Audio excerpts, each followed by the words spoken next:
Hey, how's it going, everybody? The show you're about to watch is with Cory Moore, the owner of J&M Jewelry, which is a private client business with a rare industry focus on integrity and honesty.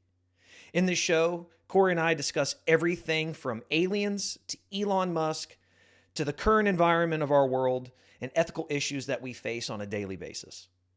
If you guys like what I'm doing here, please give the show a subscribe. Turn on notifications so that when I post new content or go live, you'll immediately be notified. Leave a comment down below. Let me know what you think. And as always, I hope you enjoy the show.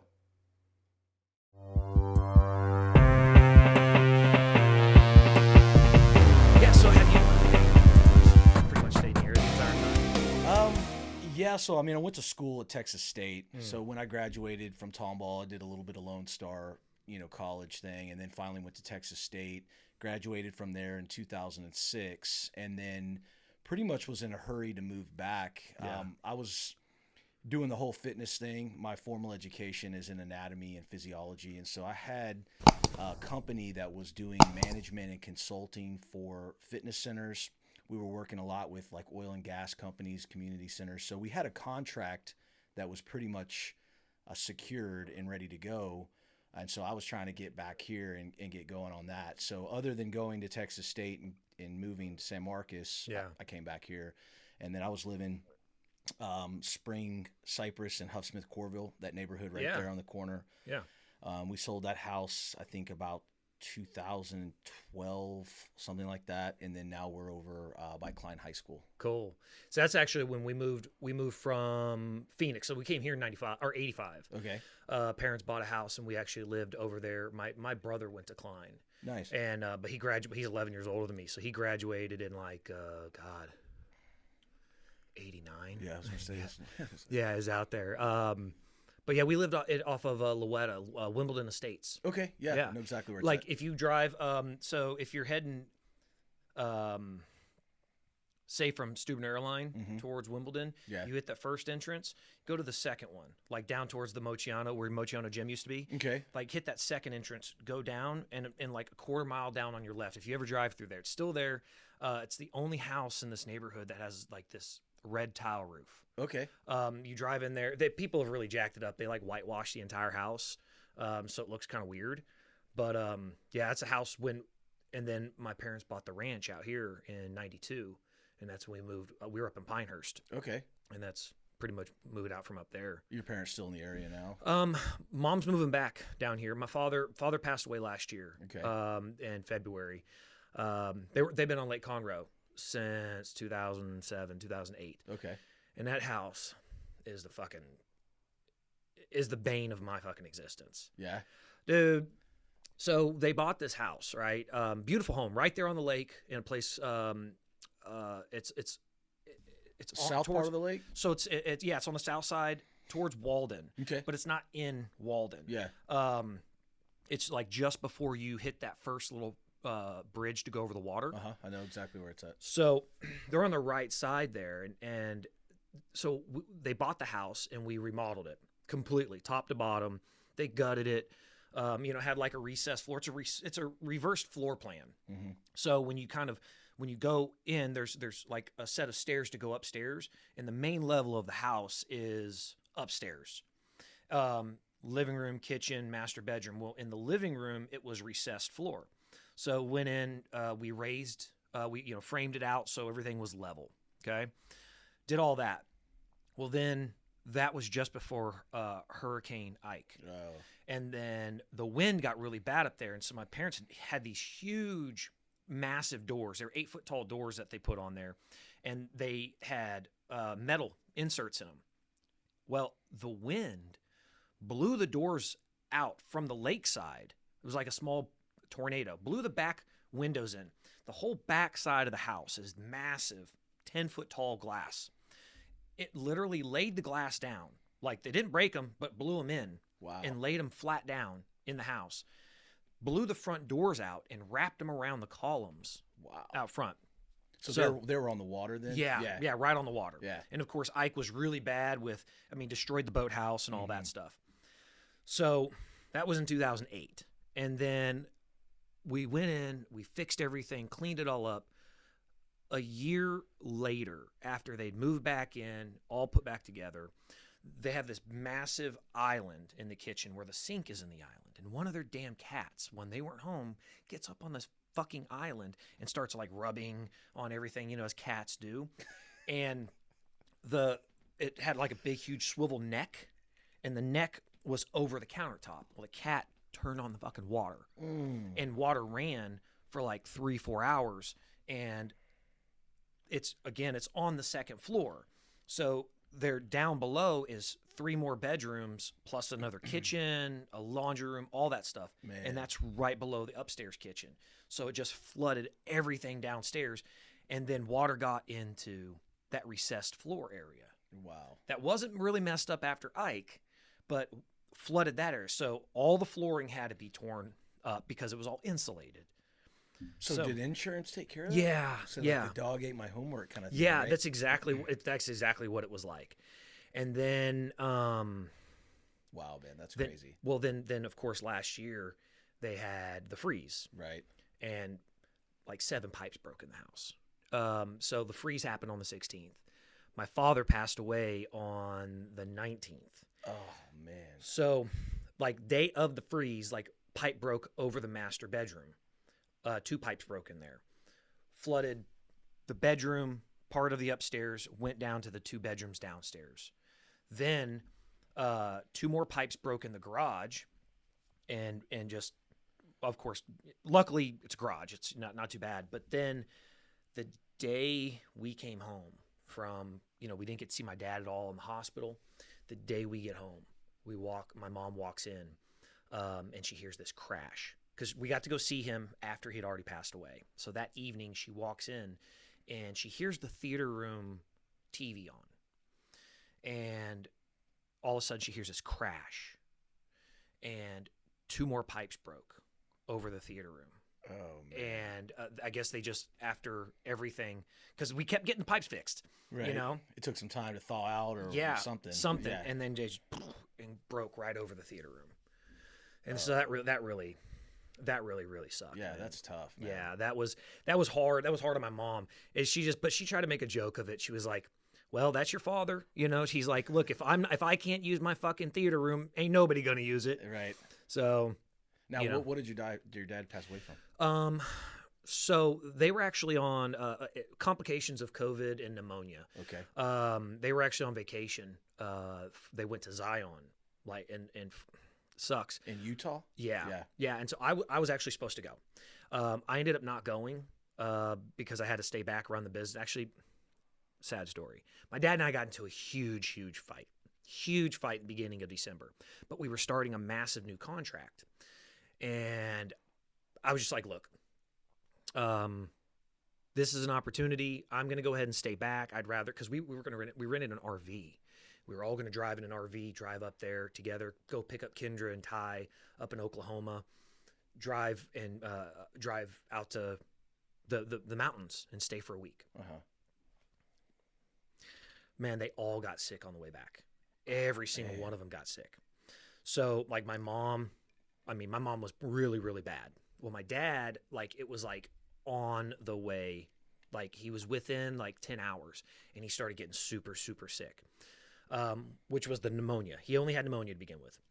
When he got home, he laid down for 24 hours and he just kind of hung out. January 1, he's like, I've got to go to the hospital. So he sat in the emergency room for 8 hours. Jeez. And they finally came and got him. They confirmed had pneumonia, and they're like, oh, by the way, COVID. So they check him in, get him a room and everything, and COVID beat his ass. Just to the point where there was a couple days where he had no idea where he was at. He kept trying to get out of bed, rip off all of the things off of his body, the sensors and shit. Mm-hmm. And he just kept asking for my mom. Where's Kathy? Where's my wife? And he eventually, because he wasn't getting enough oxygen to his brain, right. They had him on 100% oxygen. And eventually he recovered. He beat pneumonia, beat COVID, and then got a blood clot. And the blood clot did not kill him, but it got into his lungs. And whatever pneumonia and COVID didn't destroy, that blood clot got in there, which is because, he's diabetic. He's on blood thinners. He's a heart patient. Right. He's obese. So every comorbidity you could imagine, my father had. Sure. So the blood clot just goes in and basically bounces around, destroys every air sac left pretty much in his lungs. And so we went to go get him on the lung transplant list. And we were kind of waiting. And then the freeze happened. He got approved they pushed him to the front of the list. And they were going to send him down to MD Anderson downtown. Mm-hmm. But the freeze happened. So no helicopters. They weren't doing any transports. And they weren't putting anybody in the air. So ended up actually what occurred was it's February 13th. He basically died on the table. Not table, but in his hospital bed. And they revived him, but they rushed him. I'll back this up. When he recovered, they took him out of the hospital, sent him over to like a rehab center where he was starting to do therapy, learning how to walk again. He hadn't walked for like 6 weeks. So now they're like teaching him how to walk. They're, breathing lessons, all this stuff. Ended up he was at this rehab place. And that's where they ended up having to transport him over to like Conroe Regional Hospital. They immediately put him on a ventilator, medically induced coma. Never came back out of it. Man, yeah, that's rough. Yeah. How old was he? He had just turned 64 on January 11th of 21. Okay. So yeah, so that was rough, especially since it made it even worse. Obviously, the COVID. Yeah. Can't be in the fucking hospitals. No one could really be there. Couldn't be by his side, even on his good days. Which really sucked because, I remember, I have all the text messages from him. Him and I, we would text all day, every day. And he was texting me till, almost 11 o'clock at night on the 12th. And it was cute because my dad was, my parents have been married for 44 years. So, and I've been divorced 4 times.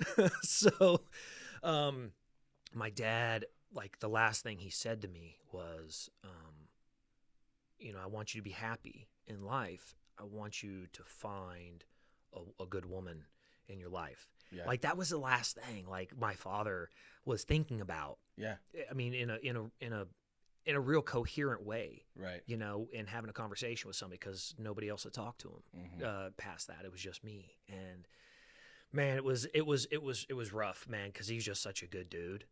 I don't think you probably were never around any of the big parties we had or my sisters had at the house. Yeah, no, I guess you were 1 year older than me. Yeah. Yeah, because I graduated in 2001. Yeah.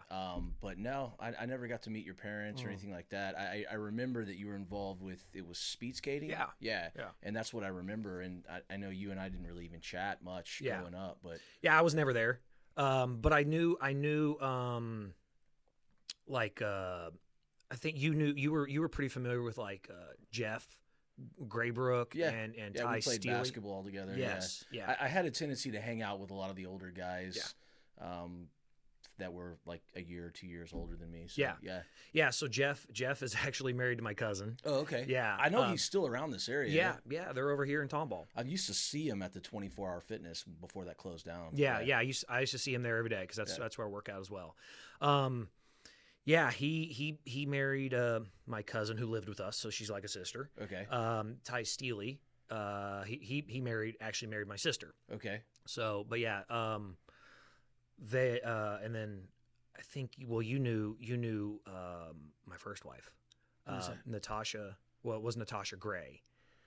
I do know her, Yeah. not really that well, but Yeah. Was she from Magnolia? Well, or she Woodlands was from here and then moved out to the Woodlands. Okay. And I want to say there was one time we were out and about somewhere, man, and I think we might have even been in College Station at some point, and I think we all ran into each other, Maybe, something like yeah. that.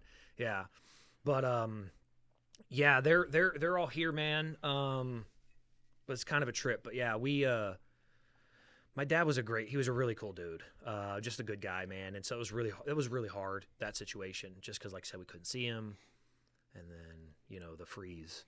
Yeah. and all that shit. It sounds like a series of unfortunate events, man, just back to back to back. It's just crazy. Yeah.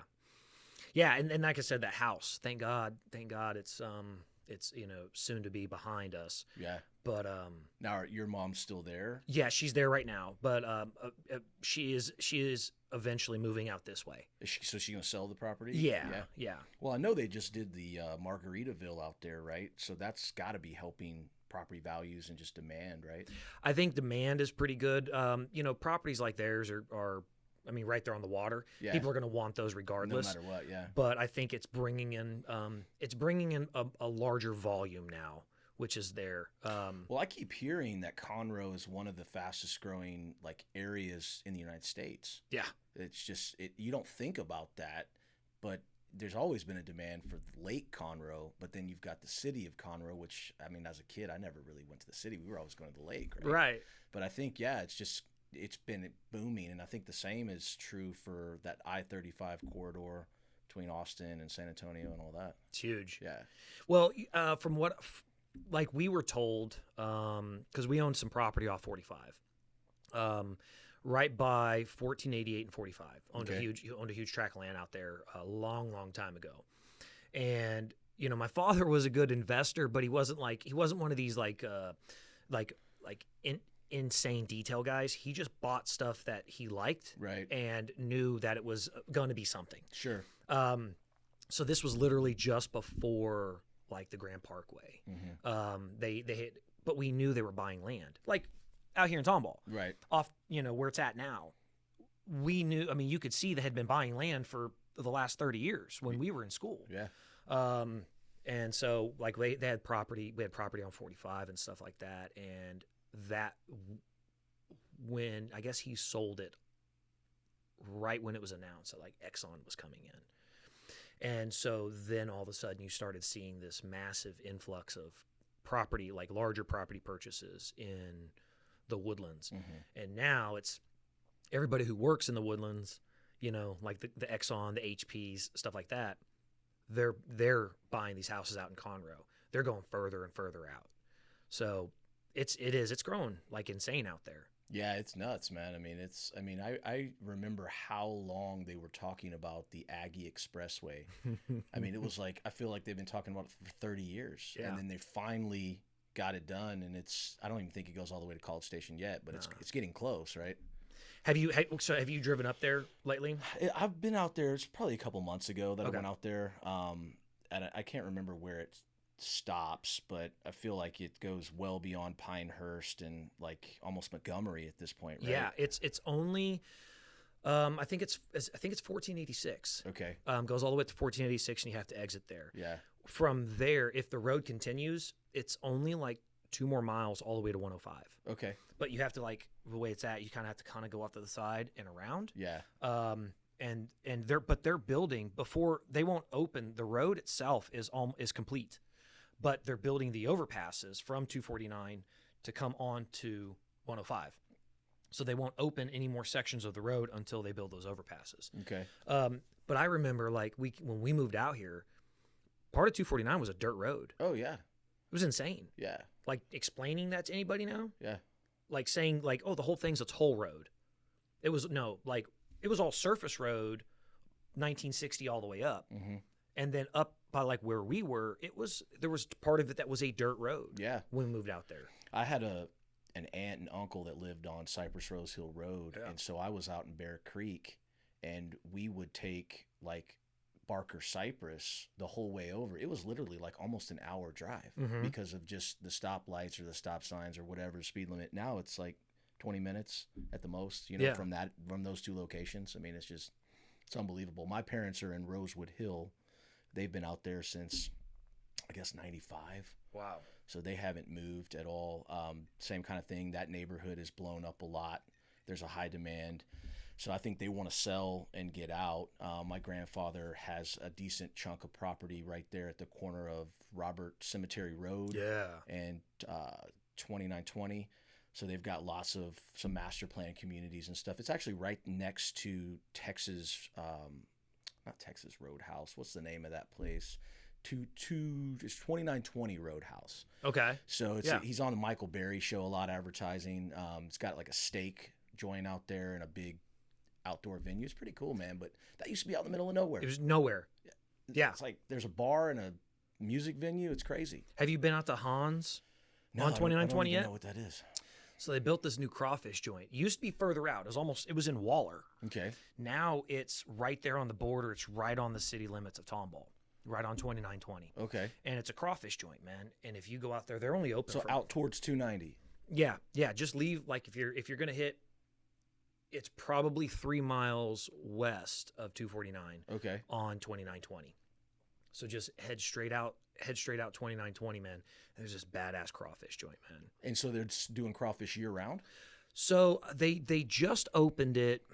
I want to say this location, they moved it in. I want to say they opened it at the beginning of this season. So there's no telling how long they're going to open, if they'll stay open the whole Right. time.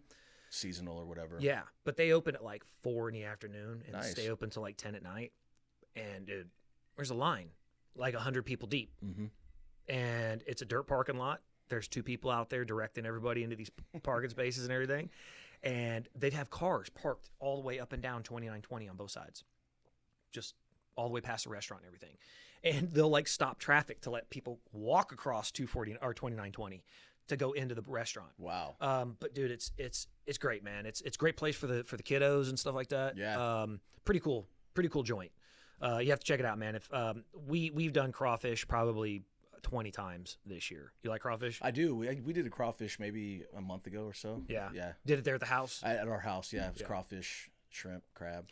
You just throw everything in it. Exactly. It was a little too spicy, but that's what happens when the cook drinks too much, I think. I wasn't cooking, but it was somebody else. Yeah, that's normally what it turns into. Yeah. Someone the first batch is kind of okay. The second one is like fire. Right. Because it just cooks way too long. Yeah. It happens.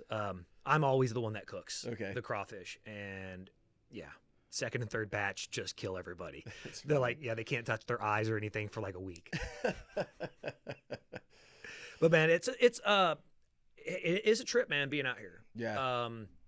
You're over by Klein High, but your office is up in the Woodlands. Yeah, so our office is on the corner of West Rayford and Kirkendall. Oh, okay, yeah. There's Kroger's there, CVS. We're right behind that CVS. So, okay, I've tried to kind of go down the road of trying to figure out, do you have is an actual jewelry store that you have? So it's a good question. So I started J&M Jewelry in 2005. Yeah. And basically what we were trying to do was take an extension of my partner's company that's in Israel. They were manufacturers, designers, and wholesalers. They have a 4-floor building. The majority of that building is production, manufacturing, and then they have a showroom that's open to the general public. Most of the time, when you hear of a jewelry company, the first thing people gravitate to is retail store. Yeah. And so they're not a retail operation. However, they sell to direct to consumer, but the operation, the way that they conduct business is different. So we wanted to basically take that and bring it over here to the United States, obviously a smaller version. Mm-hmm. So everything we do is by appointment only. So we're in a professional office setting. All of our products are made in America. The only thing we import is the diamonds and gemstones. So our office is there at West Rayford and Kirkendall. Our production is in different locations. So we don't actually make anything in that office. I learned a long time ago, jewelry production's dirty. It's filthy. The best thing to do is to keep that behind the scenes. And so, yeah, man, so we sell, direct to consumer there at the office. We sell online. A huge part of our business is actually, business to business, wholesaling. In the world of jewelry, 70% of it is engagement rings. So you're talking diamonds, which is direct to consumer. We do everything from AutoCAD to wax prints to, finishing the completed piece. So we have a mix of direct to consumer, people buying it for their own personal use, wholesale businesses that are buying from us to then resell. And then we also do a lot of private labeling. So like we'll work with other companies who want to either start their jewelry line or they already have a jewelry business and they need some kind of processes to facilitate what they're doing. So it's a unique business model. It's in that business, you're dealing with expensive items, and so risk and security is obviously a factor. People get robbed and killed every day selling that kind of stuff. Yeah. As a retail store, you become very much a target, but you also increase your overhead to the point where you just pass that on to the consumer. We wanted to take a whole different approach where we wanted to provide a higher quality product, but at a true wholesale price. Most of the companies in the jewelry business, they're advertising that they're a wholesaler, but it's just a marketing gimmick. What makes you a wholesaler is what's your price, right? What are you charging? If you're charging just retail numbers, then you're not a wholesaler, irregardless of what you're calling yourself. So our whole business was conceived with that mindset. I never wanted to have a retail store. I always wanted to go about it with the appointment only and the wholesale mentality. And so, yeah, man, so we're going on, I guess it's 17 years, I've been involved in other businesses and do some other things as well. But my primary focus is J&M Jewelry. That's awesome. That's awesome. Hold on one second. Yeah. That's good stuff, right? It is good, man. It's Yeah. got a really smooth flavor. I like it. Yeah. Well, it's funny because I was talking to a couple of my buddies about you coming on, and they're like the very first question, because they dig at me all the time. Yeah. They fuck with me all the time. They're like, "Is he Jewish?" And I'm like, I believe so. I believe he is. Yeah. Because I am. And I'm a bad Jew. I'm covered in tattoos. I tell her I'm just a bad Jew. Yeah. Yeah. But like, I was watching Snatch, the movie Snatch. Great movie. Yeah. And of course it starts out, they're in Antwerp, and they're but which is in Europe, but they're going over, and it's a bunch of, Hasidic looking gentlemen. Is the diamond and jewelry trade like that big in Israel? So it's huge. This is a great question, what you're asking, and kind of connecting the Jewish heritage with jewelry. Actually, the root word of jewelry is Jew, right? I mean, it's kind of a funny conversation, but basically Ramat Gan is a suburb of Tel Aviv, just like Spring is to Houston. Mm-hmm. So inside that suburb, you have what they call the Diamond District, which is 5 buildings. Now it's 6 buildings. They just built a new one that are, I guess you could call them skyscrapers, for Israel. They're very tall buildings that are 100% dedicated to jewelry trade, predominantly diamonds. Yeah. There are gemstones and other manufacturing parts of the jewelry business that go on there, but it's mostly diamonds. So I think at one point in the world, or one point at time in the world, like 70 or 80% of the rough diamonds that were mined were going to Israel to be cut and polished. That's not the case anymore. The Indians, the Chinese have taken a huge part of that market simply for the fact that the labor is much cheaper in those parts of the world. So it is still a huge hub for jewelry.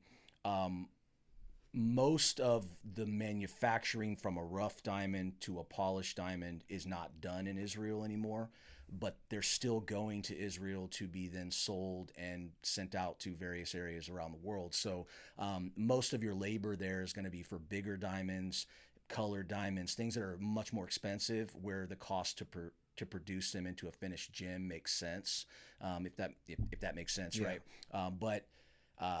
So I mean, it's still a very large part of, that, revenue for the country, and there's still a huge, dominance there. Well, does it come from the De Beers family?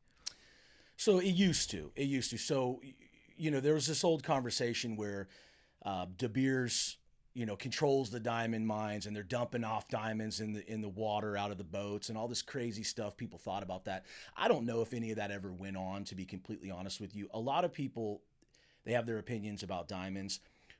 It's not a rare mineral. Mm-hmm. What is rare is gem grade diamonds. Mm-hmm, so for example, you have industrial grade diamond that's used in saw blades and drill bits and electronics.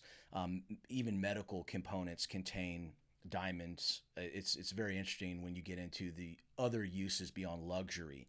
So, it used to be that De Beers owned the majority of the mining operations around the world. That's not the case anymore. There are other players that have come into that market. Alrosa is another really big company. It's actually a Russian company. There's very interesting dynamics going on right now pertaining to that. Yeah. There's some Canadian companies that have found a lot of mines in far north Canada. So De Beers does not have the control that they used to have. They're still a major player and they're still heavily involved, but it's been dispersed out for sure. And De Beers has actually taken an interesting direction because they've gotten into the retail side of things as well. They actually have retail stores that are De Beers stores. Yeah. And so it used to not be like that.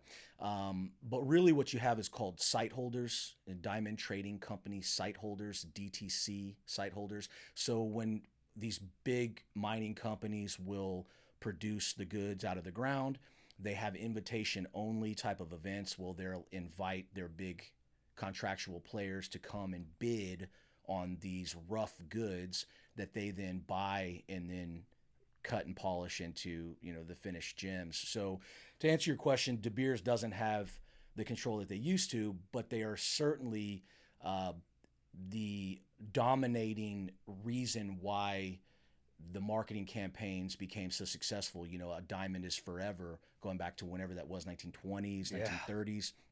And that's arguably one of the most successful marketing campaigns in history. And so, diamonds, when you talk about gem grade diamonds, larger diamonds, especially colored diamonds, higher quality diamonds, they're very rare. When you're talking about just diamond as a mineral in general, it's not nearly as rare. And so distinguishing the difference between what is going to be classified as a gem grade diamond versus just industrial diamond that's going to be used for a non-luxury purchase is a part of understanding that topic. Well, yeah, because there's the old, you've heard, I'm sure you've heard about it, I have no doubt, is there's like at this one point De Beers had like the largest diamond mine in the world. And they were making effort to really, they not necessarily stagnate the diamond trade, but control it. Sure. And so they slowed production of this one particular mine. I think it was like in South Africa or something like that, and even like pretty much closed its doors pretty much altogether, which took a substantial amount of production of diamonds out of the market completely, which inherently will increase the value of the remaining diamonds that are sitting out there. Right. But the things I've seen on this is like where they'll have, like a massive vaults of diamonds that are kept out, that they never put out but that they just slowly release to the market. And I think a lot of that is true. Yeah. I still think a lot of that is true because, as much as they've been mining diamonds for however long that's gone on, let's just say the last 100 years, we know it was going on before that, but let's just use that as an example. Those prime goods, they're keeping them. And they're keeping them either for their own personal collection or, as you said, to release into the market when they want to control the pricing. So I do think some of that's going on. I think De Beers has less control as a single entity, but I do think that still goes on. And it's obviously a way to control pricing, but it's also a way to control what quality is on the market. Your average, diamonds are very much an investment.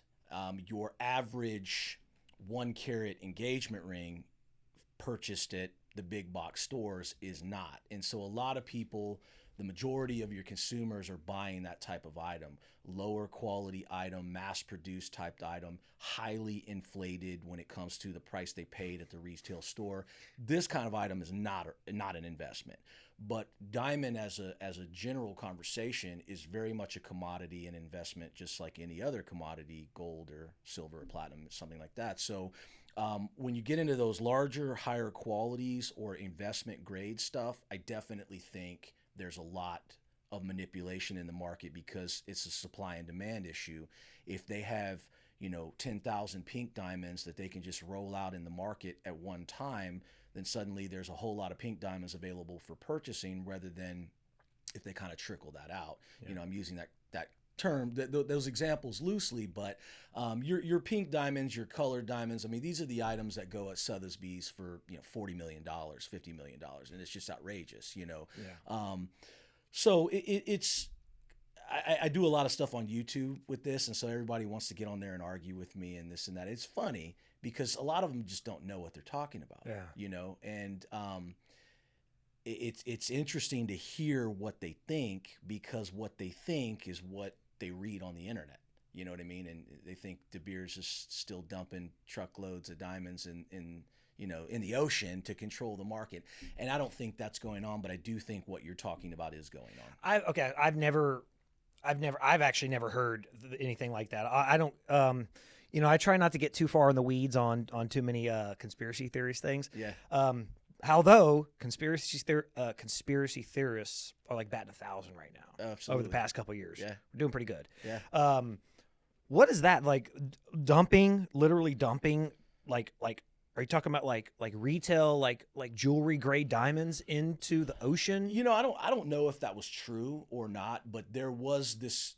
It seems like 1 out of 5 people that talk to me about diamonds, they're usually anti-diamond, right? They'll say, well, you know, diamonds are worthless. They're really, really, you know, common. And De Beers has, you know, truckloads or boatloads of diamonds that they're just dumping in the river. In reality, they are, like you said, they are kind of common, but it's like having oil, right, is ubiquitous. There you go. Not everything you pull out of the ground is the same exact kind of oil that you can put in and manufacture into a vehicle's you know, gas tank. Exactly. So I mean, there are a lot of diamonds, but Sure. I guess that's the thing that people don't, we've not been educated on as consumers. Maybe that's purposeful. I think it is. And you bring up a really good point, because knowledge is power, right? And a lot of people are very limited to the information that they can access, either because of censorship or because of the resources that they're using to research the information. But I think, to answer your question, that may have been done way back when for rough diamond. I doubt they were polished goods that they spent labor on, or certainly wasn't finished jewelry. Yeah. Right. So most likely, if that ever did go on, which I'm not even sure if it did, it was rough diamond. And it was probably the lower quality stuff, just so that they could have higher quality goods enter the market. But again, that's really something that I don't even know if it was true. But it's a very interesting conversation, because I mean, I've bought and sold thousands of diamonds over the course of the 17 years I've been doing this. I've never lost money on any one of them, knock on wood. But I understand the market, and I understand that there is a what we call a wrap value. And this is some information that isn't really necessarily available. But if you want to know the price of an ounce of gold, you can just get on Kitco or Google, and you can find it out immediately. Mm-hmm. There is a market value for diamonds that is not open to the public. That information is out there. It's based on the shape, it's based on the size, it's based on the quality. And it's what we refer to as the wrap value, RAP. So when somebody says, what's the wrap value of a diamond, they're talking about a specific price list that changes per month, that is telling you what a given diamond quality, size, you know, should be going for in this market. And so that information isn't available to the general public. It is available for people who are in the trade. And when you go into your, you know, big box stores, they're not even going to talk to you about that, because their price is 5 times over wrap value. They don't want you to know what that wrap value is, because the moment you know it, the moment you're going to say, well, wow, this is overpriced. So, you know, it's going back to what you said, the knowledge and having a full understanding of the topic is very important. I mean, you know, I had a lot of family involved in oil and gas, but that's never been anything I've gotten involved in. So somebody can coach me all day long about, you know, reading seismic and where these pockets are, and, you know, all the things that go about with the oil and gas. I know nothing about it, and I'm not going to act like I know anything about it, because I just don't know anything about the topic, right? And so I think diamonds are very much like that, and maybe even more so, because for a long time, certain demographics had control over those markets and didn't want that information available to the public because they wanted to control it. whether that's De Beers or whether that's the people in Antwerp or the people in Israel. That's kind of a free. I mean, it's kind of the way. That's what a free market, Right. economy is about. Yeah. I mean, if you're the one putting the money out there, you're the one manufacturing, you're the one mining it, and everything else. You can really. I mean, hey, if the information's out there, and if there's scientists that want to come in and they want to educate people, sure, great, that's all for them. But is it really the De Beers of the world is it their responsibility to educate all the people? No. They're selling a product. Yeah, exactly. And so, you have what's going on right now, which is a big trend for lab diamonds. I don't know if you've seen this. Yeah, I mean, I think that was a big thing. I mean, was China involved in this? Yeah, so I think the technology, China's EPA regulations and their pollution issues is totally different, right? They can basically do whatever they want. Yeah. When you're producing a lab diamond, there are chemicals involved, there's processes involved that are releasing lots of different things into the air. Yeah. And so it's not a clean process by any means. I'm not aware of any companies in the United States that are actually making lab diamonds. There may be some, but I'm not aware of them. Most of them are in India or China. They take a very, very small, genuine piece of diamond called like a diamond seed, we'll refer to it as. The process is called CVD. And so you take this diamond seed and you mimic the environment in which it's found naturally in the earth, but you speed it up over the process of a couple of days versus millions of years or however long diamonds take to produce, and you make a lab diamond. The lattice structure of the chemical element diamond is the exact same. However, it's made in a laboratory. We decided many, many years ago when this technology was introduced to the market that we weren't going to touch it. And I can explain further why I made that decision, but we only wanted to sell genuine diamonds for various reasons. And so you have a huge trend for people buying lab diamonds. And there's some good things to that because, for example, the other reasons why you would use a diamond outside of luxury, like a computer chip or a saw blade or something like that, that's great. That has a great purpose for that because the heat, Mass produce them. exactly. Yeah. It doesn't cost as much. It's the same hardness scale on the Moore scale. It is the same with regards to friction and heat and how it can perform in an industrial process. So there's some good things that come about with the lab diamonds. What's going on now is many of the retail stores that are selling the lab diamonds, they have marketing material and training protocols that are teaching their employees to basically lie and to tell the consumer it's the exact same thing, where it's not. So consumer A walks in and they'll say, hey, I'm looking for a diamond. And they'll say, well, here are our genuine GIA certified diamonds over here. And here are our lab diamonds over here. They're the same thing, but the price is drastically different. Well, how can they be drastically different if they're the same thing? Right. The truth is they're not the same thing. One was produced in a limited supply, right? Basic economic supply. The other is mass produced in a laboratory.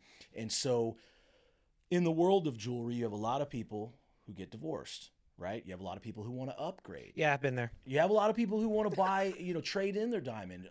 Certain circumstances happen where they need money or whatever. Mm-hmm. We made a decision where, okay, we understand that, and we don't want to shortchange that customer. We want repeat customers. We want business for the long term. Yeah. If I'm going to sell lab diamonds and they have a $0 resale value, how in the world can I sell a lab diamond to a consumer, and then if I know there's a high probability that diamond is going to come back to me through the various reasons, I'm going to tell that customer I'm going to offer them $0 for it? To me, I can't do that. I can't run a business on that mindset. I can't sleep at night. I would rather stick with genuine diamonds that are GIA certified, laser inscribed, we know for a fact have a tangible, real value, right? So if that customer gets a divorce or if that customer wants to trade that in, which is even more common, then we can offer them a fair market value for that trade-in or that purchase rather than a lab diamond that has a $0 resale value.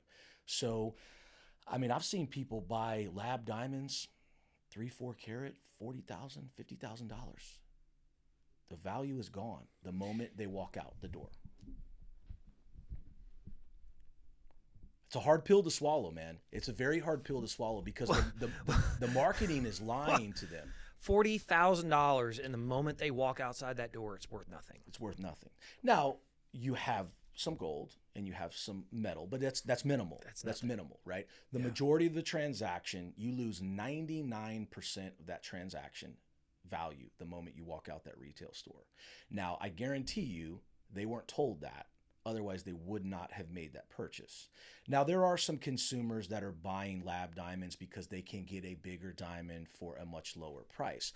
But lab diamonds are not cheap when you're buying them in a retail store. You imagine with like you're a guy, you're going to propose to your wife, girlfriend, and you don't tell her, and you buy one of these diamonds. I've seen it a lot. Really? I've seen it a lot. People, they are no longer together. They think they have this immense value. They send me a certification or they bring it in. We test it. Like, hey, this is a lab diamond. It just, I mean, dead. The body language, the facial expression. I mean, and I hate to be the bearer of bad news, but you got to be honest. But if they're separating, she already probably thinks he's a piece of shit anyway. So, but like I'm like in my mind, I'm thinking of like, you know, hey, you've got these people, they've been married now for 10 years. Right. They walk in and, you know, he's never said anything to her about it. He's never said anything to her about buying this lab diamond. He walks in and he's like, yeah, we're going to upgrade. We're going to get you a nice one. We're going to get you a bigger one, whatever. We're going to go from 2 carats to 5 carats, something like that. Right.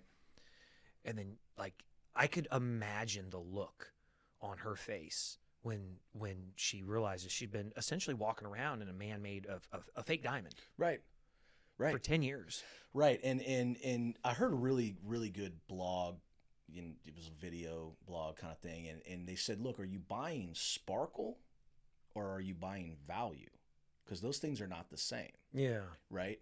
And unfortunately, that's the world that we live in today, where people are spending money they don't have. Yeah, they're renting Lamborghinis and, you know, shit like that. Yeah, exactly. I mean, you know, it's right, the classic keeping up with the Joneses, right?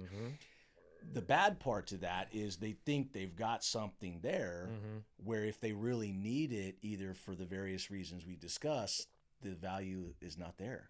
So that's probably one of the things that frustrates me the most out of the jewelry business. And that's why I've made, I don't even know, man, maybe 30 videos on the topic on YouTube trying to educate people. Yeah. Like, look, I don't care if you buy from me or not, but don't get screwed. Yeah. Right. And understand what you're buying. If you want to walk into the retail store and you want to pay overpriced, that's fine. But don't let that person, you know, take advantage of you because you as the consumer didn't know how to ask the right questions. And I tell people this all the time. Jewelry is typically the third most valuable thing you're going to buy behind your houses, your cars, your boats, your jewelry, right? And understanding those fine details is pertinent to making sure you're getting the right purchase. So there's lots of scams and things that are going on in the business. The other scam is you know, the only certification that matters, the only thing that matters in the world of diamonds is the GIA, the Gemological Institute of America. They're the ones that created the 4 Cs. They have 2 laboratories in the United States, Carlsbad, California, and New York, New York. A lot of these other laboratories have created certifications and documents that look almost identical to the GIA, and it's fraud. And they want you to think that it's the same thing. And so these other certifications will downgrade their grading criteria, and they'll say an H color diamond is F color, or an SI1 color or an SI1 clarity is VS2 or VS1, and they'll misrepresent the certification, which changes the value by potentially tens of thousands of dollars depending on the size of the diamond. Yeah. So this is fraud. It's 100% fraud. It's been a big problem going on in the jewelry business for a long time. And that's why, again, we decided that if we're only going to sell genuine, we're going to sell GIA. They're the gold standard. And we understand that that representation on that certification is accurate. So obviously, like, I don't know shit. I don't know shit about diamonds. I know that if, like, when I went to go get married, this was a diamond that she wanted, that kind of thing. Sure. They could have sold me a lab diamond. I'd have no idea. Yeah. Do you see that a lot? Do you see that a lot with people? They walk into a store somewhere and they find out what you do, and they come in, they're like, hey man, could you tell me like what this would be worth right now? And they thought they were buying something great, and they bought, and they had all these fake certificates and all this other bullshit. I see it all the time. I see it every day, all day long. And in fact, we do appraisals as well. That's one of the services that we do, and we work with all the major insurance companies in Texas. And so that's kind of one of our specialty markets, where if it's a claim replacement, we can help them replace the item, but we also... I had one of those. Yeah, we also provide the service of the appraisal so that they can insure it. Well, what I've seen over the last 5-6 years is all these people who are buying lab diamonds, and then they need an appraisal for it. And that puts us in a really tough situation, because we realize like, hey, the value is not there, but we know you paid that. And so we know if you're going to replace it, which is what the appraisals and insurance is for, replacement value, right? We have to base the appraisal on that replacement price. And so I do see that a lot, and it's unfortunate, man. I mean, I've had people break down in tears, and it's sad, man. I mean, I've seen a lot of situations over the years, people that just think they have something there that isn't what they think. And I was taught the business by some really, really good people, both in Israel and New York, and I mean, some good Jews. I mean, they taught me like I was their own son. Yeah. And in Israel, they taught me the business. In New York, they taught me the game. Yeah. Because it was very different. Yeah. And after I learned, I made it. I said, you know what? I'm not going to play the game. I'm going to do the business that I think is right morally, because look, everybody wants to make profit. You have to make a profit, or you're not going to be in business. But I think there is a line between making too much profit and killing someone, right, economically, or just taking advantage of them by selling the lab diamonds or selling the fake certifications. By fake, I mean the certifications that are fudged, not GIAs, right? Yeah, because the only reason for that is a higher margin. How did GIA become the standard? Well, they were the first ones. Okay. So they were the first ones. I think the GIA, somebody may hear this and be like, no, it's happened this, but I think the GIA was like around the 60s. Okay. I think that's when they were formed, and then they developed the 4 Cs around late 60s, early 70s. Are you saying we're going to have a bunch of fucking like diamond nerds come in here and talk shit about this? Maybe. Like, that dude's bullshit. Yeah. Get him off here, right? Yeah, fuck them.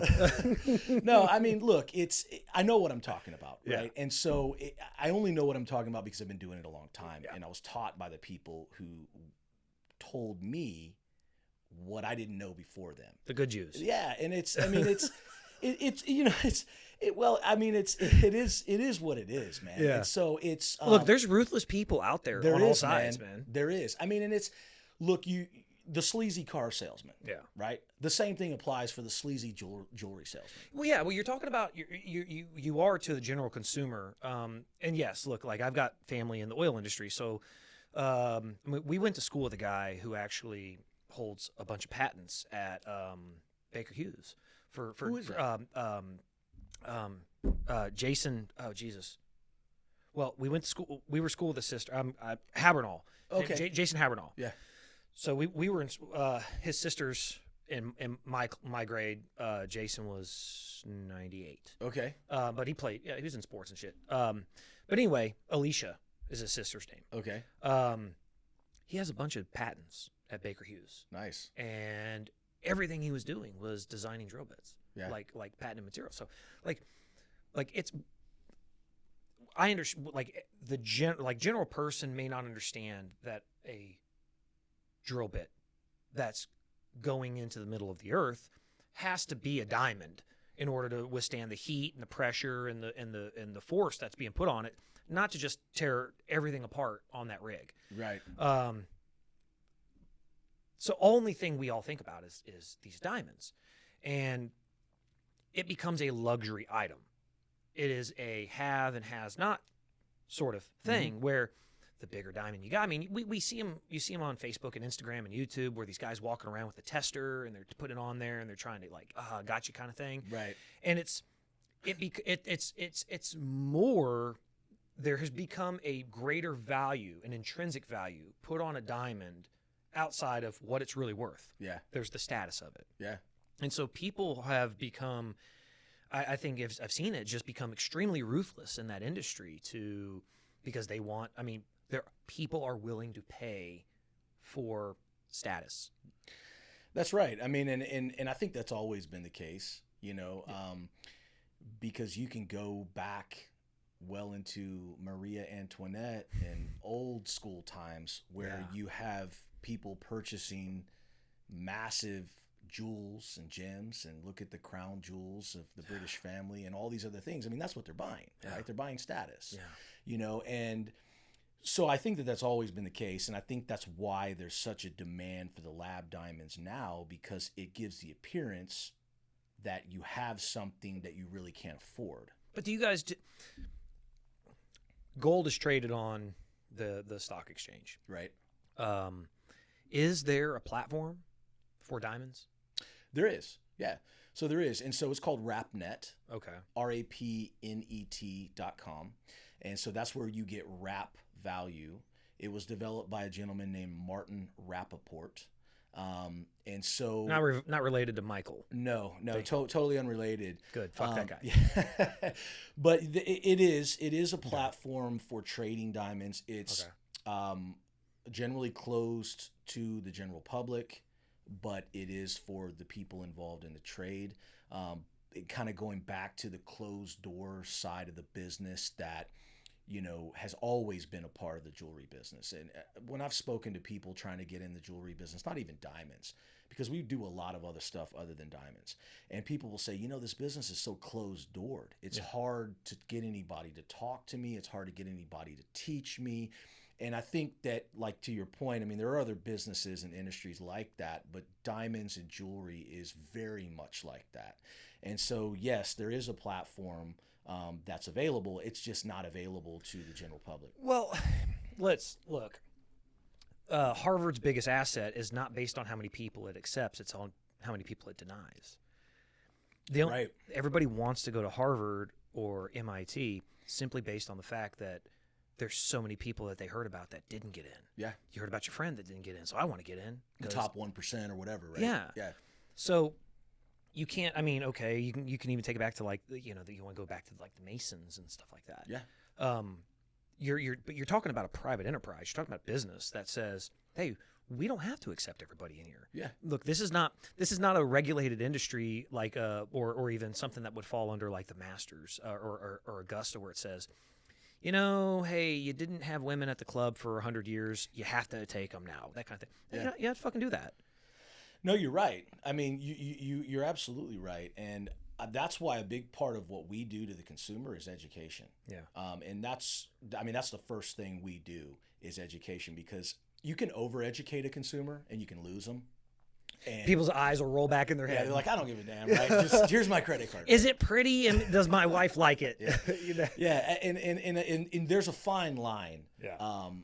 Between overeducating someone and giving them just enough. But any of the salespeople we've ever had work for us, I've always coached them on, look, you've got to educate your client, because if you educate them, then they know what they're purchasing. They know the deal you're giving them. That is the best way to get repeat business, right? And so the longevity of any business goal is repeat business. And I think that that's worked out for us. Otherwise, we wouldn't be here doing what we're doing for 17 years. Yeah, because, I mean, well, like I said, you know, the beers, they started the marketing campaign, Diamond is Forever, like you said, back in the 20s. Yeah. That's been around for a long, long time. It wasn't designed it came around after World War I, when people were coming back home, and, you know, people are, unfortunately, just before the Great Depression. But it did create this, I don't know, what's the word, but like the golden ring that everybody was searching for. When you come home, it's like you go into the Great Depression and you want to be able to do these things for your family. You want to be able to buy this kind of stuff, and it's something to work for. Yeah. It created this idea. It's a white picket fence mentality, right? Yeah. Yeah. You know, now here's the problem though. Now everybody has it. Mm-hmm. How do you guys maintain the value? How do you guys go out and say, look, today there are more diamonds on the market today than there were yesterday. Right. It's not like they're going away. Sure. They don't just fall apart. Right. they do literally last forever. Sure. How do you guys go out and say, today this diamond is worth more than it was yesterday, or month to month because of the wrap report? Yeah. How do you guys do that? I mean, so there's two ways we do it. Number one, we stick with only genuine GIA diamonds, as I mentioned, but we also stick with a certain quality standard. And so, you know, there's diamonds of all quality. And a lot of people don't get this, right? They think there's a diamond tree. You go to the tree and you just pull the diamond off. It's like, hey, it doesn't work like that, right? Yeah. But everybody's preferences are different. And most customers want a diamond. If we're talking about white diamonds, it's white. It's not yellowish, brown, and ugly, right? It's a nice white color. What is it? It's cut, clarity, consistency, or carat? Color, Cut. color, and yeah, Okay. and carat, and cut can have two meanings. Cut can be basically the shape, Right. and that's generally what you're talking about. Is it a round Like diamond? like it could be like that traditional what everybody sees as like a diamond out kind of thing, Yeah. or heart shape. Exactly. Or- A marquee, a princess cut, cushion cut. This is typically the cut that you're referring to when you Okay. hear that C, but it also does refer to the quality of how the diamond is cut. And so, for example, when a diamond comes out of the ground, it looks like a rough stone. There's labor that's applied there that makes it look like a finished gem. And so that cut grade can be different based on the human that cut that stone. And so you have different labor standards when that stone is manufactured to a finished gem that can affect the beauty of it.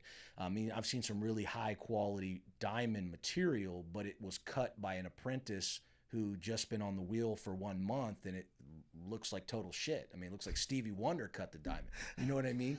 It's so the cut grade is important as well as the color and the clarity and other things. Okay. So to answer your question, the you know, I can, in my mind right now, I'm literally like, like Stevie. you know, I hate to be shrewd, but it's the truth. It's the truth.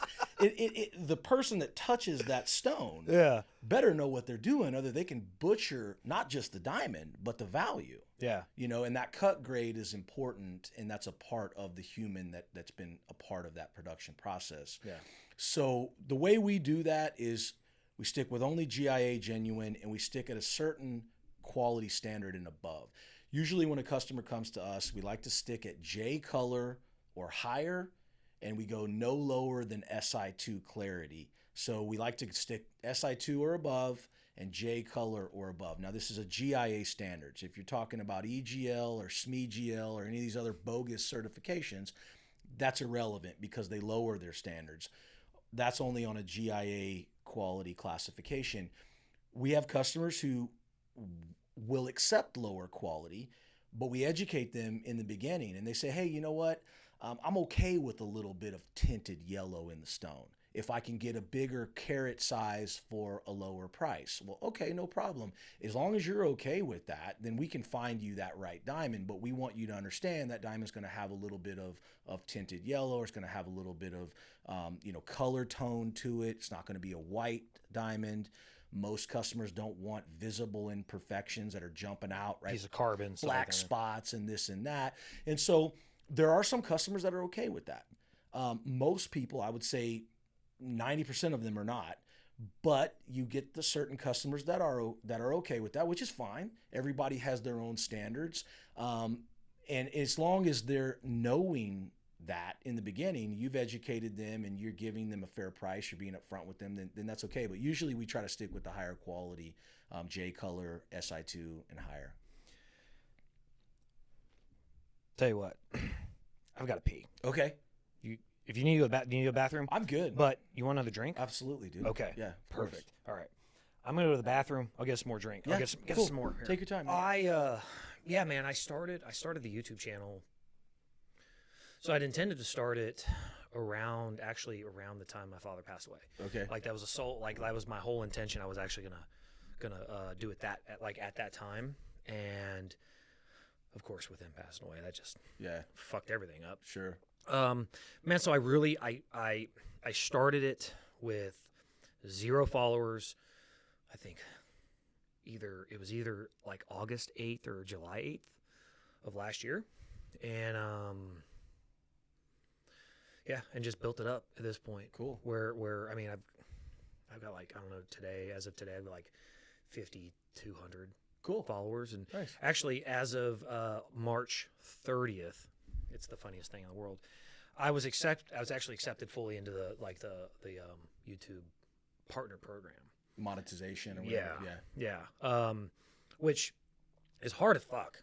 It's fucking difficult. Yeah, it used to not be until they changed the criteria. Yeah, it's hard. Yeah. No, No, it's super really, hard to get really there. tough. Well, if you look at it like okay, It's based on like views and minutes watched and all that, right? yeah, because like followers is not that big of a deal. Like it is, because obviously it matters when the videos start getting watched. Yeah. Stuff like that, viewership. But like hours watched, you have to have 4,000 hours watched now, and per month, right? no, so it's a rolling 12-month period. So luckily I did it within the first 12 months. Okay. And so like I've got time to continue, build Yeah. over the next, continue on. But like 4,000 hours watched is It's a lot. It's the equivalent of one person watching all of your shit 24 hours a day, 7 days a week for like 240 days, just shy of that. Yeah. Like 238 days is what that turns out. No.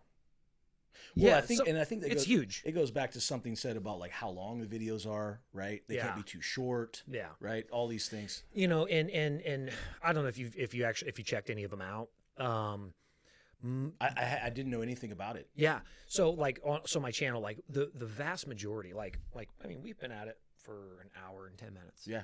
So far.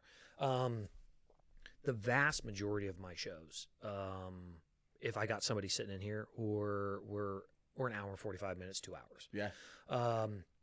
When I was doing them, literally sitting there by myself, I'd literally sit there and fucking rant for like an hour. Yeah. Surprisingly, none of them getting pulled down. I had one. And we can get into that. But Well, because the reason I ask is so I have a studio at my house. Yeah. But it's a filming studio. Okay. Green screen and the whole deal there. oh, you went all out. So, but we don't do any podcasting. It's a long story, but I started a different company that's called Vivid Effects. Okay. And it's a marketing company where basically my creative director from J&M Jewelry is super talented, man. The guy's got crazy skills. And we said, hey, we need to separate this service so that you can continue to be dedicated to J&M, but also have the ability to sell this to other companies. Yeah. So I had a media room upstairs at my house. I just did the whole thing green screen, man. Really? So yeah, the whole thing is ready to go. We film up there quite a bit, but we do stuff for different companies. We also do it for J&M and different things like that. But it's not anything really like this. It's total more film setup. Yeah. There's actually, so my intention with all of this, honestly, was a big therapy session. Yeah. Just Like- a vent. Well, yeah, that's how it started. Yeah. A lot of people, like, I got asked yesterday, like, hey, how did this all start? And look, I fuck with mine all the time. Yeah, it's all I'm good. constantly You're doing used it. to But, it, yeah. I started this. It was ironic, man, very ironic. It's kind of and I know I want to get into the COVID and the politics and stuff with you, because I know where you stand. So it'd be a really good conversation to have. But like, there's the saying, it's like, hey, like from the COVID stuff, everybody's locked down. You're stuck at home. Like you at some point you have to like, What are you going to do? figure yourself out, right? Yeah. And a lot of people, it's like, white guys our age, it's like, hey, started a podcast, that kind of thing. But a lot of people, like, they didn't explore their artistic shit. Mm-hmm. They internalized a lot of stuff. They got angry, whatever. Drugs, alcohol, whatever, right? Yeah. Yeah. So my big thing was growing up, when we moved out here, to the ranch, like, we had a big barn, and I made a workshop on the second floor where the hay storage used to be. We no longer kept, all animals out there. We had some cows for ourselves, butcher, things like that. We kept a couple other people's horses. So this huge hay loft up top, and I turned it into a shop of my own. And I used to build, and I build all kinds of shit. You're talking about with wood? Oh yeah, started with wood, and then I would, as I got a little bit older, my dad would let me use some of the power tools. So I moved out there at 10. So by about 13, 14, my dad would let me use some of the power tools. But of course, drill bits and shit like that's expensive, and he's just not gonna let me destroy Quit breaking my bits. Yeah. So like I was constant, and my grandpa was the worst about that. Is like I would constantly go use my grandpa's stuff. Yeah. And no, don't do that. Grandpa came from the Depression era. Right. He was Depression era baby, pilot or airplane mechanic in World War II. Like he understood the value of these tools. Yeah. And you don't fuck them up. Yeah. And he Take was the care one. of your stuff, right? Yeah. Well, he's the one that taught me to this day. There's a thing that I have with all of my staff is that I learned. It was if I hand you a tool and you decide to allow somebody else to use that to finish the task or whatever, it is still your responsibility to get back to me. 100%. Man, my grandpa beat my ass so many times for that. Yeah. I mean, I didn't get it. Like, hey, Grandpa, you got it back. He's like, motherfucker, you didn't give it back to me. Yeah, I had to get it back. Yeah, right? I had to go get it back. Yeah. He's like, you didn't bring it back to me. It's like handing a knife to somebody and handing them the blade first. Mm-hmm. It's not handing. So it was a big life lessons, all that kind of stuff. So anyway, all the way up to the point I was about 20, super artistic, super creative. I was always building. I was painting. That's why I'm obsessed with like painters and stuff. Yeah, that's cool. I was looking at that. So that's not mine. This is a woman I had on my show. Her name was Melissa Duarte. Okay. Great artist here in Houston. She really exploded after her father passed away. And she does a lot of stuff with like Houston related art. Okay. She's actually. Have you ever heard of a company? Have you ever heard of Champions Nutrition off of 1960? Sounds familiar. A guy named Michael Beauchamps. He owns a place called Kilo Labs, which is funny because Anyway, she's doing a huge commission piece for him. Anyway, all of her stuff is super great.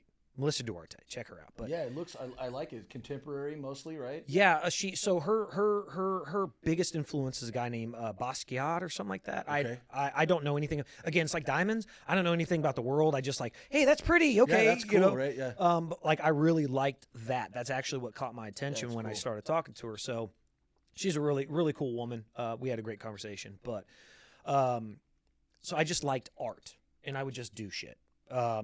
And nothing for production or sell or anything. I just did it because I liked it. Yeah. And so what ended up happening was pandemic hit. March. Like we were doing a bunch of international business. So we knew it was coming. Mm-hmm. We were doing government business. We were doing business overseas in Asia. And we were starting to receive, this was back in January and February before anything was on the news here. We started receiving massive orders for PPE, gloves, N95s, Tyvek, face masks, things like that. So we knew something was happening, and so we started digging in with some of our contacts, and that we found out about COVID in January. And so anyway, we knew it was kind of coming, so we were kind of preparing for it. Well, come March, my father, like I said, was high risk. 2020, every comorbidity you could fucking imagine that all the poor people were suffering from. Obesity, diabetes, number 1. Number 2, heart conditions. Number 3, father had it.